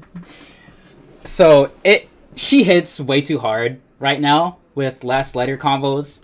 And I don't really think that she should have access to that kind of damage to the point where it's like, I think a character like this having access to that kind of damage even semi-consistently is not really something that should be a thing considering how she plays the game. No. But yeah, I definitely put her up there. S plus? S plus? Yes, I'd either put her Varia? top of S or probably an S plus. I can't see her in the same tier as Shirata. I think if we're putting her S, we need a new tier. I can understand that. I can understand that. They are realms apart. Anyways, All Varia. Yeah. Well, so here it is. I'm gonna be real from playing and stuff. I'm really not buying into the hype. I don't. She does like a lot of things, but I haven't really felt. Okay, I think she might place webs way too fast and easily, but even then, I haven't felt too bad about it. And I'm gonna be real. I don't think W2 fishing is that good. Have you fought Kishi yet? I did play him once. I did play the Perilla once, but like, I just don't think it's like that good to be. I don't know. I just don't see the hype. I've been playing. I've played the character quite a bit. I've played against the character quite a bit. Definitely, I think for me, I feel like the W1 is a much better weapon. The usefulness of placing the web and unbreaking your cards, I feel like comes up way more often. Especially when the other person is trying to play defensively against the Perilla. When they're trying to play defensively, they don't really care too much about your webs. They'll go away eventually. But now you're trying to fish with W2, they hit step it a bunch. Or you do W1 and you try to go in with like a melee thing, but like that takes an extra tile movement for you to reach there. It's actually, I feel like, kind of hard for Perilla to hit someone that's actively trying to avoid her. So like, her damage is high. I'm not going to deny that. I think W2 is really, really good mid combo. It's probably one of the best ones. Doing 2 pulls with mana regen mid combo is like kind of insane. But I'm not buying into the hype. I don't think the character is that crazy. Definitely really strong. I wouldn't put S plus. I would put S maybe. Yeah, maybe A. To be honest, I would. Right, I so- think A is cap. I will say though, I just haven't really felt that impressed by the character. I will say one of the things you had said where she can just hit step the W2 while camping. Mhm. Okay, what then? You still can't Well, approach her. So it's like when I'm trying to be Once you're still defensive, down. when I'm trying to be defensive. So if I'm hit something the W2, I get to avoid her pressure without spending mana, and it just feels like I am progressing the game because I'm getting my mana back and I'm finishing my shuffle, and the Pearl is just like fishing for a W2 that just doesn't work for like a really long amount of time, and then I get to have my offense again. I do think the web is like kind of limiting on the types of combos that you can do, but yeah, I just don't think it's like that crazy to garner all this hype. I'm sorry. All right, so I want to just add one comment. So I do understand what you mean by a bit, where like kind of the idea of just like you feeling that W1 is stronger, because for me, I'm not really that much of a fishing person either. It's not really a way that I tend to play the game. So because of that, just like for me, like I instinctively choose to play around W1 a lot more with Perry. Honestly, I never really even like looked at W2 fishing until Kishi did it. Even then, That it's it gets that was a lot better if the pilot has like really good movement reads. Then the W2 becomes like really, really terrifying. But I don't think that's like having the person have that like lock in of a read on the person isn't so much of a character strength. Or isn't so much of a consistent factor that I would want to put it onto the character strength, in my opinion. Like I said, I do think it gets to a point where if like one soft read that's safe and has no risk leads into that, it becomes a bit of a problem. but anyway, so in that case, I think I'll put her top of S, since I think that if we want to have a character up here, like we should probably all agree on it. That's fair. So we'll put her there for now, and then we're on to Tarabla. S plus, S plus, S What plus. is the pronunciation? No, Trabla. Terrible. She be pressing buttons. One could even say she plays face roll style. So weapon 2 is like front row denial, except also it's off angle, and also it's plus enough to combo into true vivisection or fadeaway, which is combo into vivisection? yeah, no. If you do it on angle, you get to combo into vivisection. Oh, on angle. Okay. But If you do it off angle, yeah. I think off angle by 1 you get to combo into vivisection, and off angle you definitely get to combo into fadeaway. You just get to run over and do it because it's that obscenely plus. And it also hits the entire front row, basically, and it removes bombs from your own back row and lets you push them back at them. And it's just spammable and lagless and a little too fast for what it does. It's a really stupid move. And weapon 1 is just so they took a look at Sparkler and were like, this move's pretty broken, right? What if it exploded? And removed your ability to play back 2 rows because it's just gonna hit you. Yeah, she just gets to roll her face on the controller, mash out hitboxes, deny your ability to do pretty much anything, and then use her spells to do whatever she wants with the rest of it. I don't know if I'm sold on S plus. That was a bit of an exaggeration, but I think she's easy S tier at least. Windfall, as All the right. resident terrible name. Yeah, so since the start of season 2, I literally have I played a little bit of Parry, and I played a tiny bit of Shizo, and then I've literally not touched another character from that point forward since near the start of season 2 until literally today when I was playing Varia earlier. I've not played anyone else. And you sure have experimented, people. So I think I could say that I've played this character enough to have a pretty good opinion on them. So I will say this. I actually do not think that Terrible is that big of a problem currently. I think she needs a small adjustment to W1 cooldown, and then I actually think that she's fine. But with Terrible, so here's the thing with Terrible is that Terrible's neutral is God tier. She has God tier neutral. Probably I don't think that any character in the game, I don't know, maybe Hari can out neutral this character. That's a maybe. This character is just landing more hits in neutral than probably any other character. Her weapons are so good in neutral to the point where it's actually insane. But the drawback is that her weapons as combo tools are not really that great for combos. You can start some pretty good combos, but you can't. Her weapons are not really that good for extension, which limits the amount of damage that you can really get off of your combo routes. So yes, if you hit W2, right, then you're probably gonna be able. If you hit it point blank, you're hitting whatever the frick you want after that. You want to back up, throw lockdown out, sure. So there's a lot of stuff that you can get if you do hit the W2 point blank.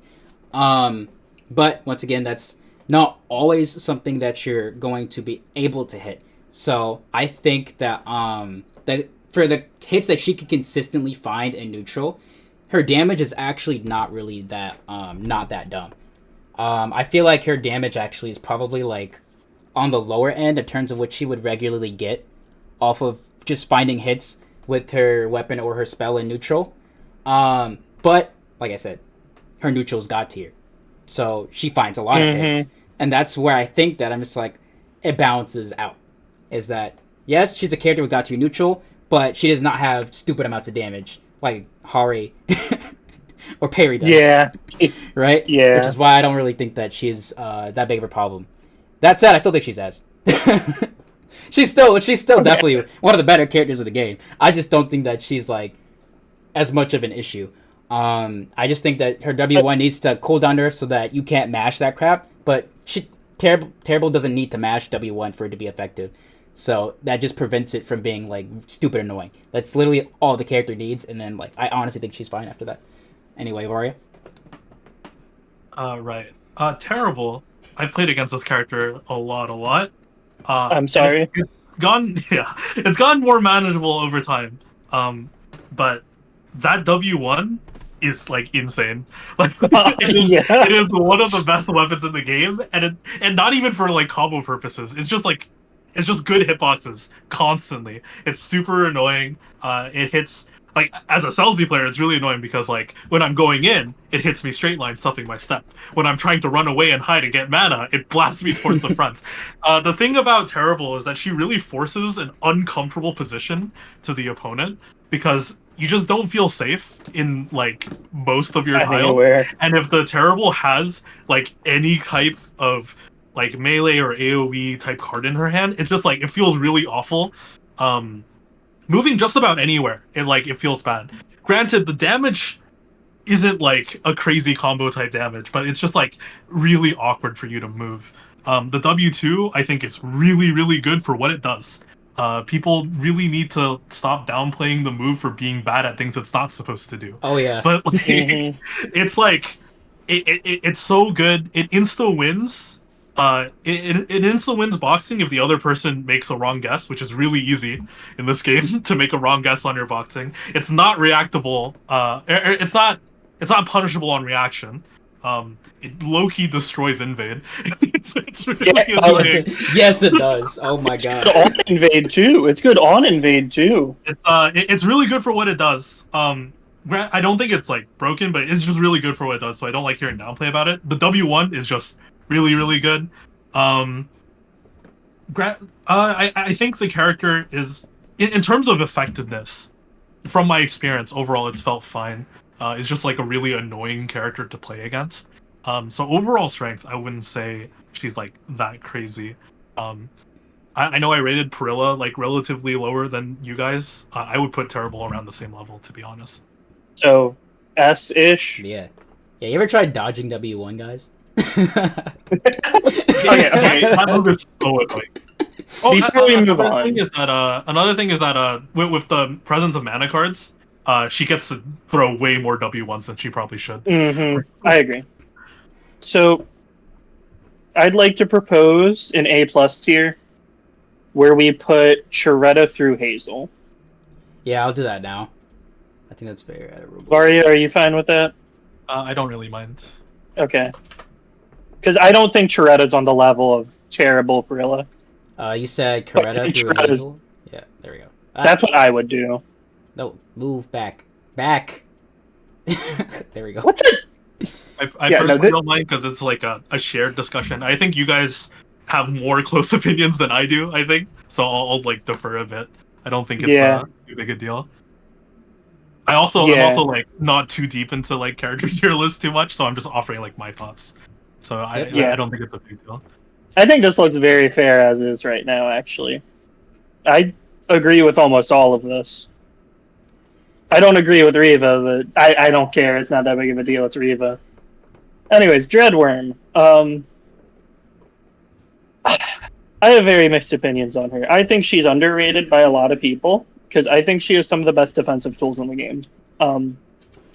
Like, if W2 gets out, it's a pause button. You can't do anything while it's out, because you can't approach it. She can shield while there's a hitbox there.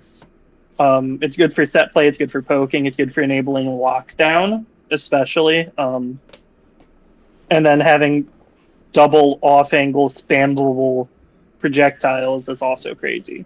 I think she's just a god-tier defensive character.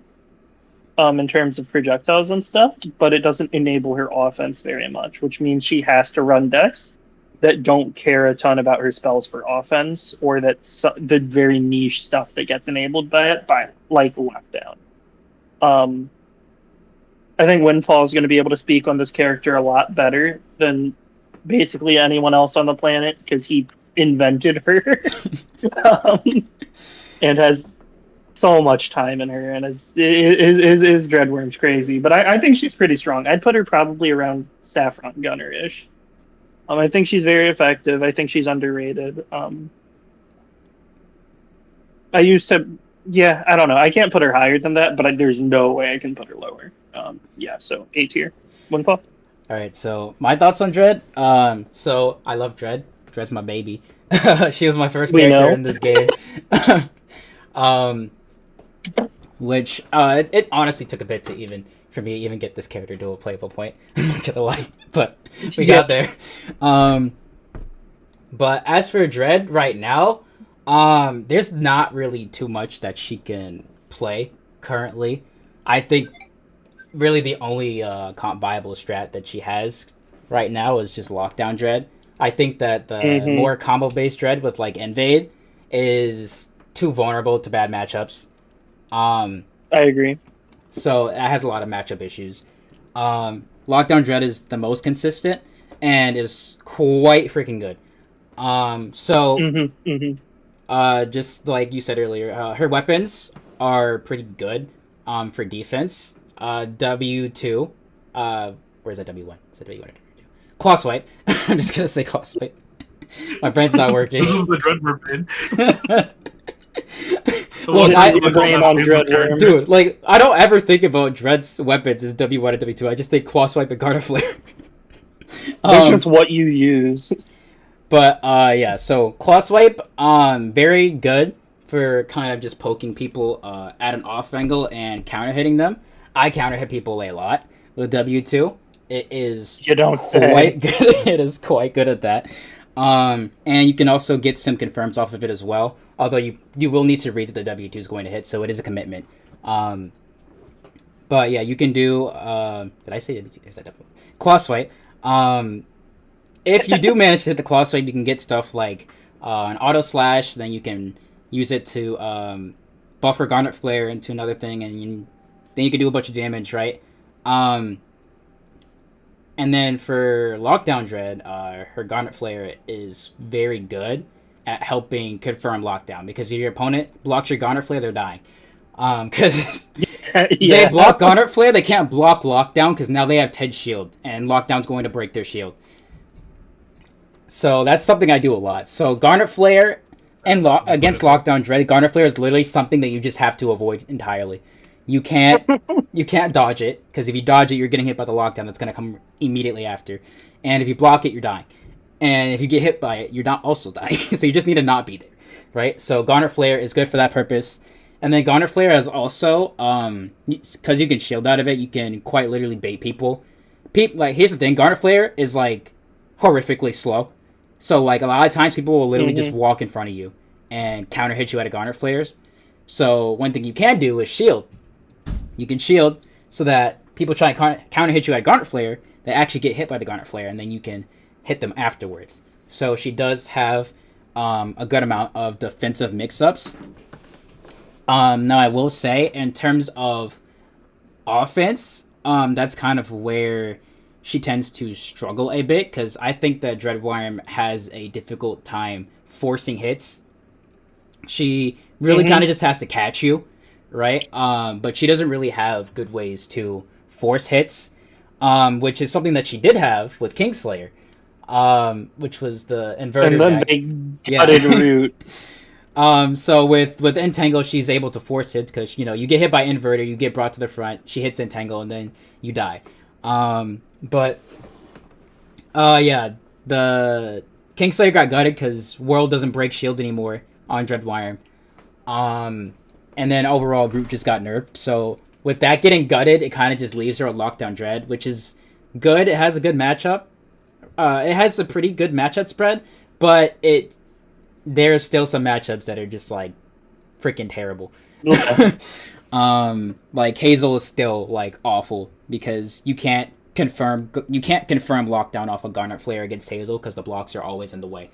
So even then, like there's still some matchups that are just freaking bad. So but I probably put Dread. I'd say she's either A or B, A or high in B. Makes sense. What do you think, Varia? I think Dread is pretty good. Definitely excels in defense. It's really hard to get a proper hit on this character when they're just throwing out all these hitboxes and shielding during Garnet Flare and stuff. You got to experience it a lot Very, very earlier. strong defensively. Yeah, yeah, it's especially bad with Celsi too. Like, Yeah, I just W1 into sounds Crosslight miserable. like 4 times in a row. It's really annoying. That was the one side I lost. It was, You know it's coming, but there's nothing you can do. so basically, by the end, I'm just like, fuck it. We're going in. He does Guarded Flare less, so I'm gonna go on ankle. um, yeah. So like, very very strong defensive prowess. It counter hits you on defense, so it's like it leads into like if she has straight lines in hand. Oh, and if she has a straight line in hand, it's like it's really annoying to get in on her because like she can either claw swipe or straight line, maybe even both by the time that you're trying to get in on her. Um, she does run into a bit of the problem that Reva has, where she like finds it a bit harder to force her game plan on the other person offensively. But I think she's like a lot better at it than Reva is. Oh yeah. Because even though Reva hits a bunch of hitboxes, she does it over time really slowly. Dreadworm like layers hitboxes, and 2 of them are lasers. So it's like she's a lot better at it. I Yeah. think she's just like solid, really good. Her matchup spread is probably a bit more annoying. Like I think she's really good against Celsi, but probably less good against some other characters. So like probably A, something like that. So I think we can agree with that. All right, we'll drop her an A. All right, Nira.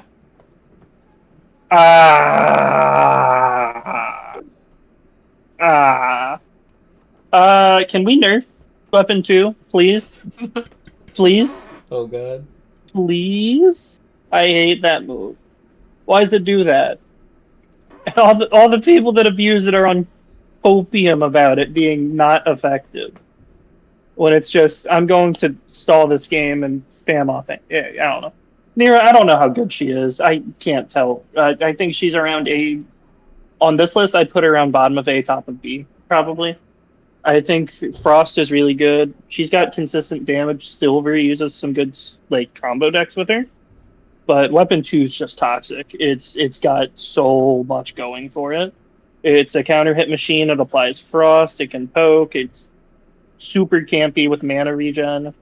And it enables a lot of degenerate strats. How effective they are overall is very up in the air, but they're very, very, very, very, very polarizing and have a lot of things that are very effective at shutting down.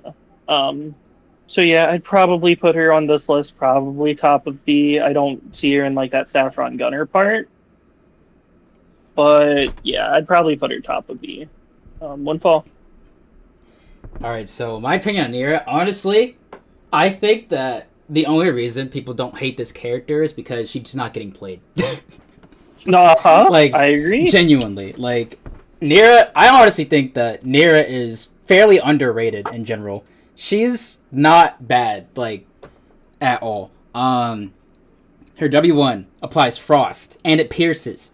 It's a piercing hit scan that applies frost. Which means that the second you have 2 frost on you, you can't block anymore. You cannot block W1 after you have 2 frost stacks on you. And on top of that, it's also a blender move, right? So you get hit by W1. She combos you into something else. You get hit by W1 again. Oh, guess what? You have 2 frost on you now.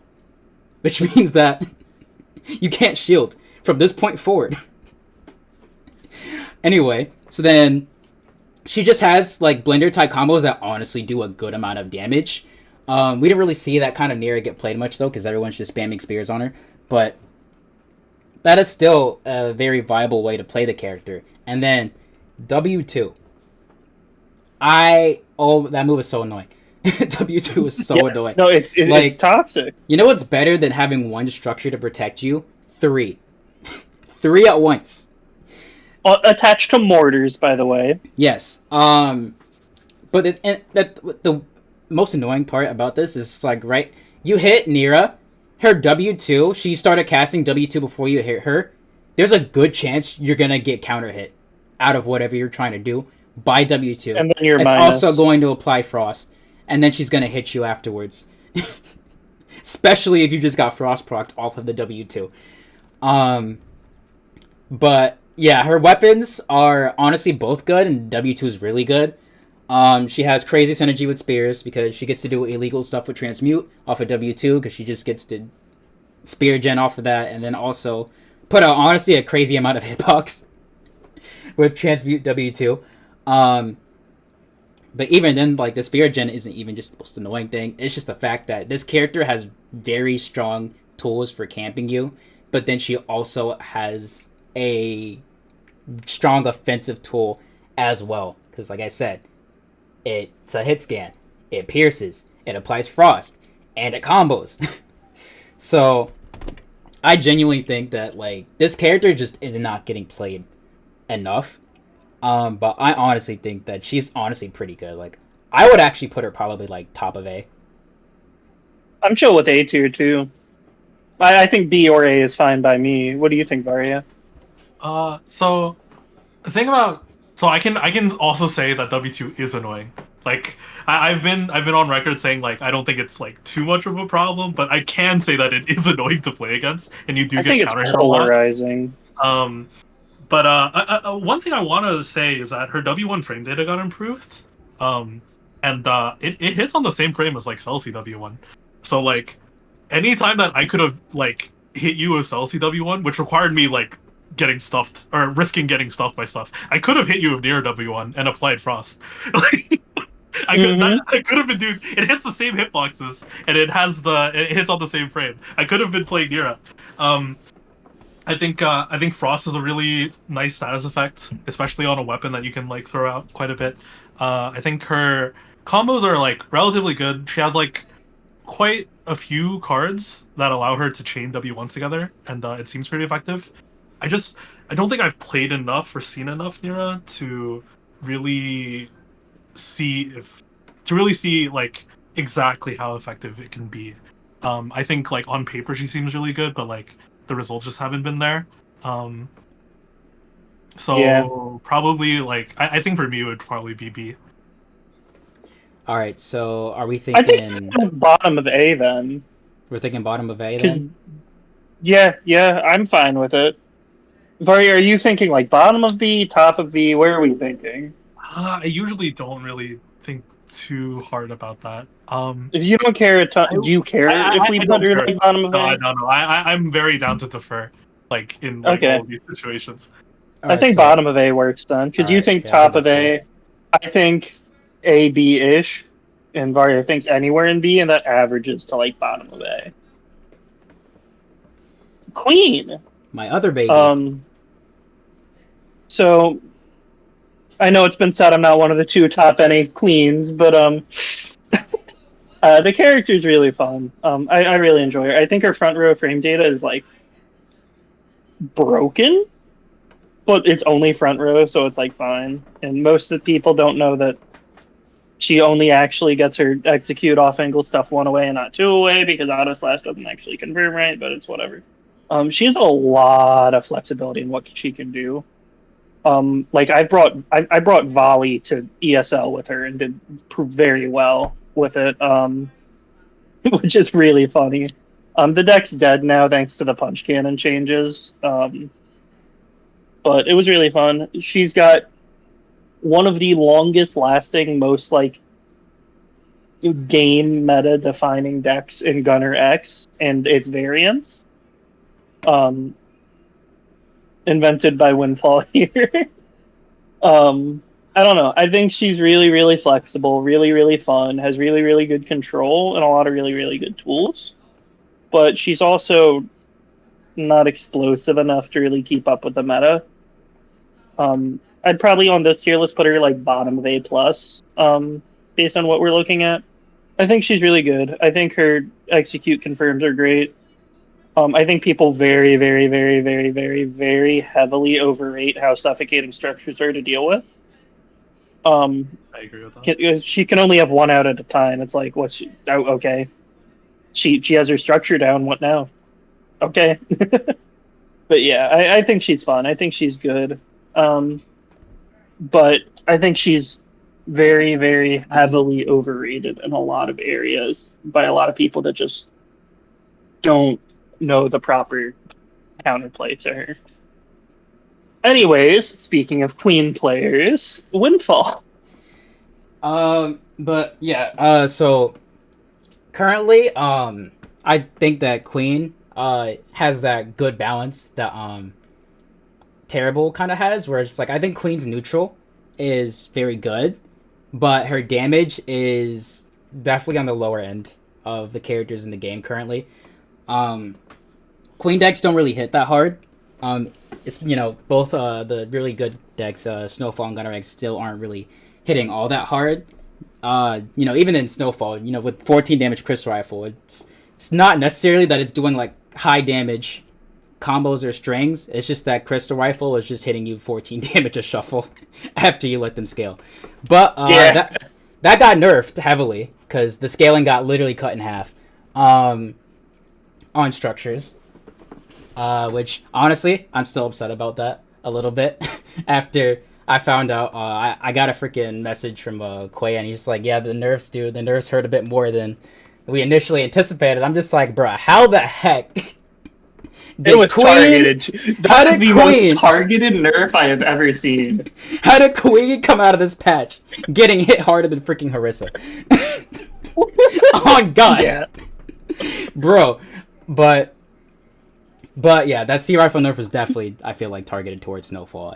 I don't really feel like any other that's what it was. That's what it was. It was a Snowfall nerf.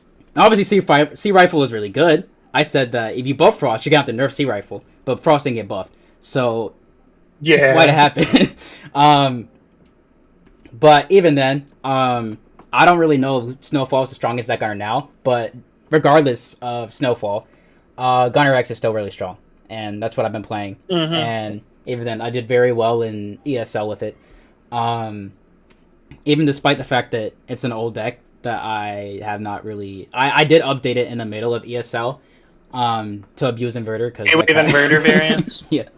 Abuse that freaking pre-nerf 12 damage Inverter, because that crap was dumb.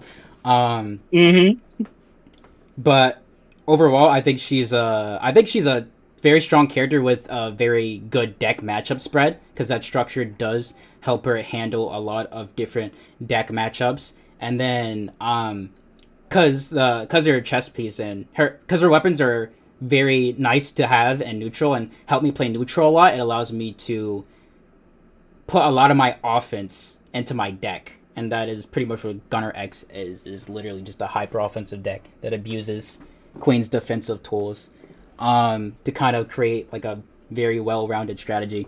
And even now, it's still very effective. So I think A+ is fine. I'd probably put her like bottom at A+. That's the exact spot I'd put her. Cool. Varia? Yeah, Queen, it's just about what you guys said. From my experience, it's like her strength is that, on-demand structure is one thing, but it's also just like she hits a lot of tiles with really good frame data, which is like really useful. It helps her consistency in finding hits. She just doesn't hit very hard, but it's just very consistent, hits a lot of tiles, hard to like play around completely. So like you'll be taking a lot of chip. The Queen player will be finding quite a bit of hits. It's just not very explosive, which is like the big thing, I think. So probably I would be down with A+ too. Yeah. She has consistent strengths. Her weaknesses aren't really like a big weakness so much as like her ceiling just doesn't go very high. So it's just pretty good character. Cool. So we can pretty much all agree on that. Maple. I think our opinions on this would be very different if Thistle was more active. Because back when she was like dominant and played more, there were people calling Maple A tier, which I find very funny. Because I think that one was a little bit of cope of just getting farmed by the skill difference from Thistle being God tier. But I don't know. Maple's got really, really, really, really good front row. Like, just a free mashing weapon one. In recent times, seed combos have been more developed. Yuki has actually, from Japan, has been playing her Maple and has found consistent 60 plus damage strings off of any seed wrap, which is wild. So Maple has high roll decks and just consistent neutral chip decks with strip mine stuff, just like the Thistle deck. Maple, it's hard to say because Maple has very, very, very 100% shown has the ability to perform at the very, very highest level in tournament. Thistle got 5th at Exodus, won the first Season 2 tournament over me, Pert, Varia, PG, all that. So Maple can definitely do it. I don't think Maple's locked out anything. But it's very, very hard to say the character has a ton of genuine strengths and flexibility past just, denying front row well. So it's weird. I have a lot of trouble judging the character. I think based solely on results, I can't put her in C tier because she's just seen too much success. But I can't put her any higher than bottom of B either, based on her kit just on paper seeming really bad. Windfall. Yeah, so we've definitely seen Maple have a good amount of success. But honestly, like, it's hard to say because I'm just like, is Thistle carrying this character? Because literally, I've never seen anyone do anything with this character apart from Thistle. It's the Thistle diff. So it's like I have literally I can't really say that about like any other character where I just like I've only ever seen one person do anything with Maple. So, but they have done things. They have done things with Maple. Really, really good things. Yeah, they have good placements. So we've seen this character succeed competitively. But overall, from just looking at Maple's kit, is that so Maple is very strong boxing, very strong at boxing. Outboxes most of the characters. Cannot box Maple because of the way that their weapon is. It's got the little I don't know, the T shape. I think that's what I would call it. Unless your name's Harissa. Yeah, unless you're Hari. But Maple pretty much outboxes most of the characters of the game. Doesn't like traps too much, but is not really too shut down by them, I think. But it's very annoying, at least for the Envy variants, which is what Thistle plays. So counter decking is a little bit annoying for Maple. Maple hates parry. So that's a new matchup that is not very fun. So Maple did get a new matchup introduced that is not very good. I don't really know how Maple does against Terrible yet. I've never played the matchup. I've never seen the matchup get played. But I do want to interject and step in. Yep. On the matchup point, Maple has some dog water matchups. Chiretta turbo stomps Maple, Saffron turbo stomps Maple, and Harissa turbo stomps Maple. And I've heard Hazel's pretty bad as well. But I know for a fact those matchups are borderline unplayable, and Thistle will switch off Maple in tournament for them. Just wanted to get that point out there. Dawn? Alright, actually, didn't Thistle start playing like Hari recently or something? Yes. Thistle's Harissa actually does much better than their Maple against my Chiretta. Oh, that's kind of sad that they had to switch.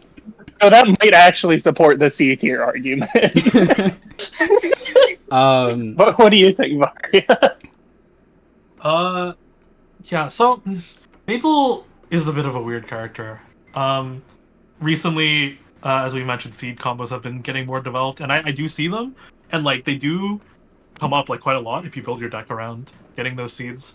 I think the limiting factor of that is that it feels the seed stuff feels a bit win more, It's just sometimes you get like a really crazy high roll and it's like insta win, which is definitely worth it. But to get the seed, you have to hit like K wave or something, and hitting K wave is already you got whatever you want off of that most of the time. Um, as for the W1's just also just a really nice weapon. Um, very often I'm like stubbornly running to the front to get mana or use my melee weapons or start my offense. I just get knocked back and then I run back in and I get knocked back again. It's kind of annoying. Um, but in terms of like outside of the W1, she doesn't really do too much in neutral, so you have to kind of like shore that up. And we just it seems a bit tough, I would say. The C combos are cool. I think if they get even more consistent with it, then maybe like it'll go up. But for me, it's like BC, something like that. Probably not very high. All right. So it's bottom of C or bottom of B or top of C. I don't care which. I think I think we go. I think we probably go top of C. I think. Yeah. I think that's where I would. I think we can take the executive decision to push the results off as the Thistle difference. Yeah. It's like I don't know. I think this will just skill different. I don't know. Yeah, no, she's just better.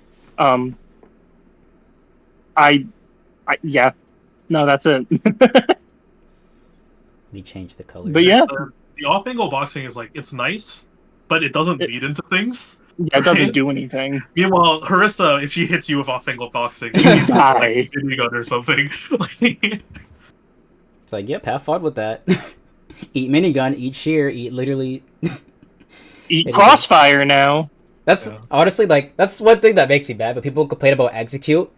Hari Primer has almost all the same confirms that Queen gets off execute from 2-away, and a 2-away weapon that has almost all the same confirms. And if Hari hits you, like pulls you forward, as in like your second column, and she lands the pull on you when she's boxing, bro, she has more confirms. She has a good amount more. It's like, oh my god. But anyway, that's that's looking like a tier list right here. So we got Hari and S, we got Perry and Terrible, and we got Hari and S plus, Perry and Terrible and S. That's that power creep. Then we got Chi, SK, Hazel, and Queen and A plus. Then we got Saffron, Gunner, Dread, and Nira and A, and then we got Seliki and B and Chizo. And then we got NC, we got Maple, Terra, I almost said Rooney because his profile picture is Reba. Rooney in C tier, Rooney bottom of C tier. Rooney in C tier. It's like his profile picture is Reba, and he's so active, so I just see that picture and I associate it with him. And then we got Violet. Poor girl. Yeah, like you can still have like the character's really fun. Like I played that's a VO, but like yeah, I'm definitely working to get those hits, or I'm cycling to like step auto or something. Like, no one understands how bad how bad Violet is, other than Violet players. It's like it's really skill testing because like you can find those hits, and when you do find those hits, they look really flashy, but like when you're playing against someone that's actively boxing you, you're just like, man, it feels so bad. I need to hit Sour Tipper right now, and I just can't move up. Yeah. She sure is a character. I miss when she was considered the best. What an era. Anyways, I do have to go, so I can't stick around too much now. All right, thank you for having me. I think this is a great looking tier list. Are you gonna be uploading this video? Yeah, I will. Cool. I'll make sure to send it to me so I can link the places. Awesome. Thank you. See ya. All right. See you around. Yep. See you guys. Peace.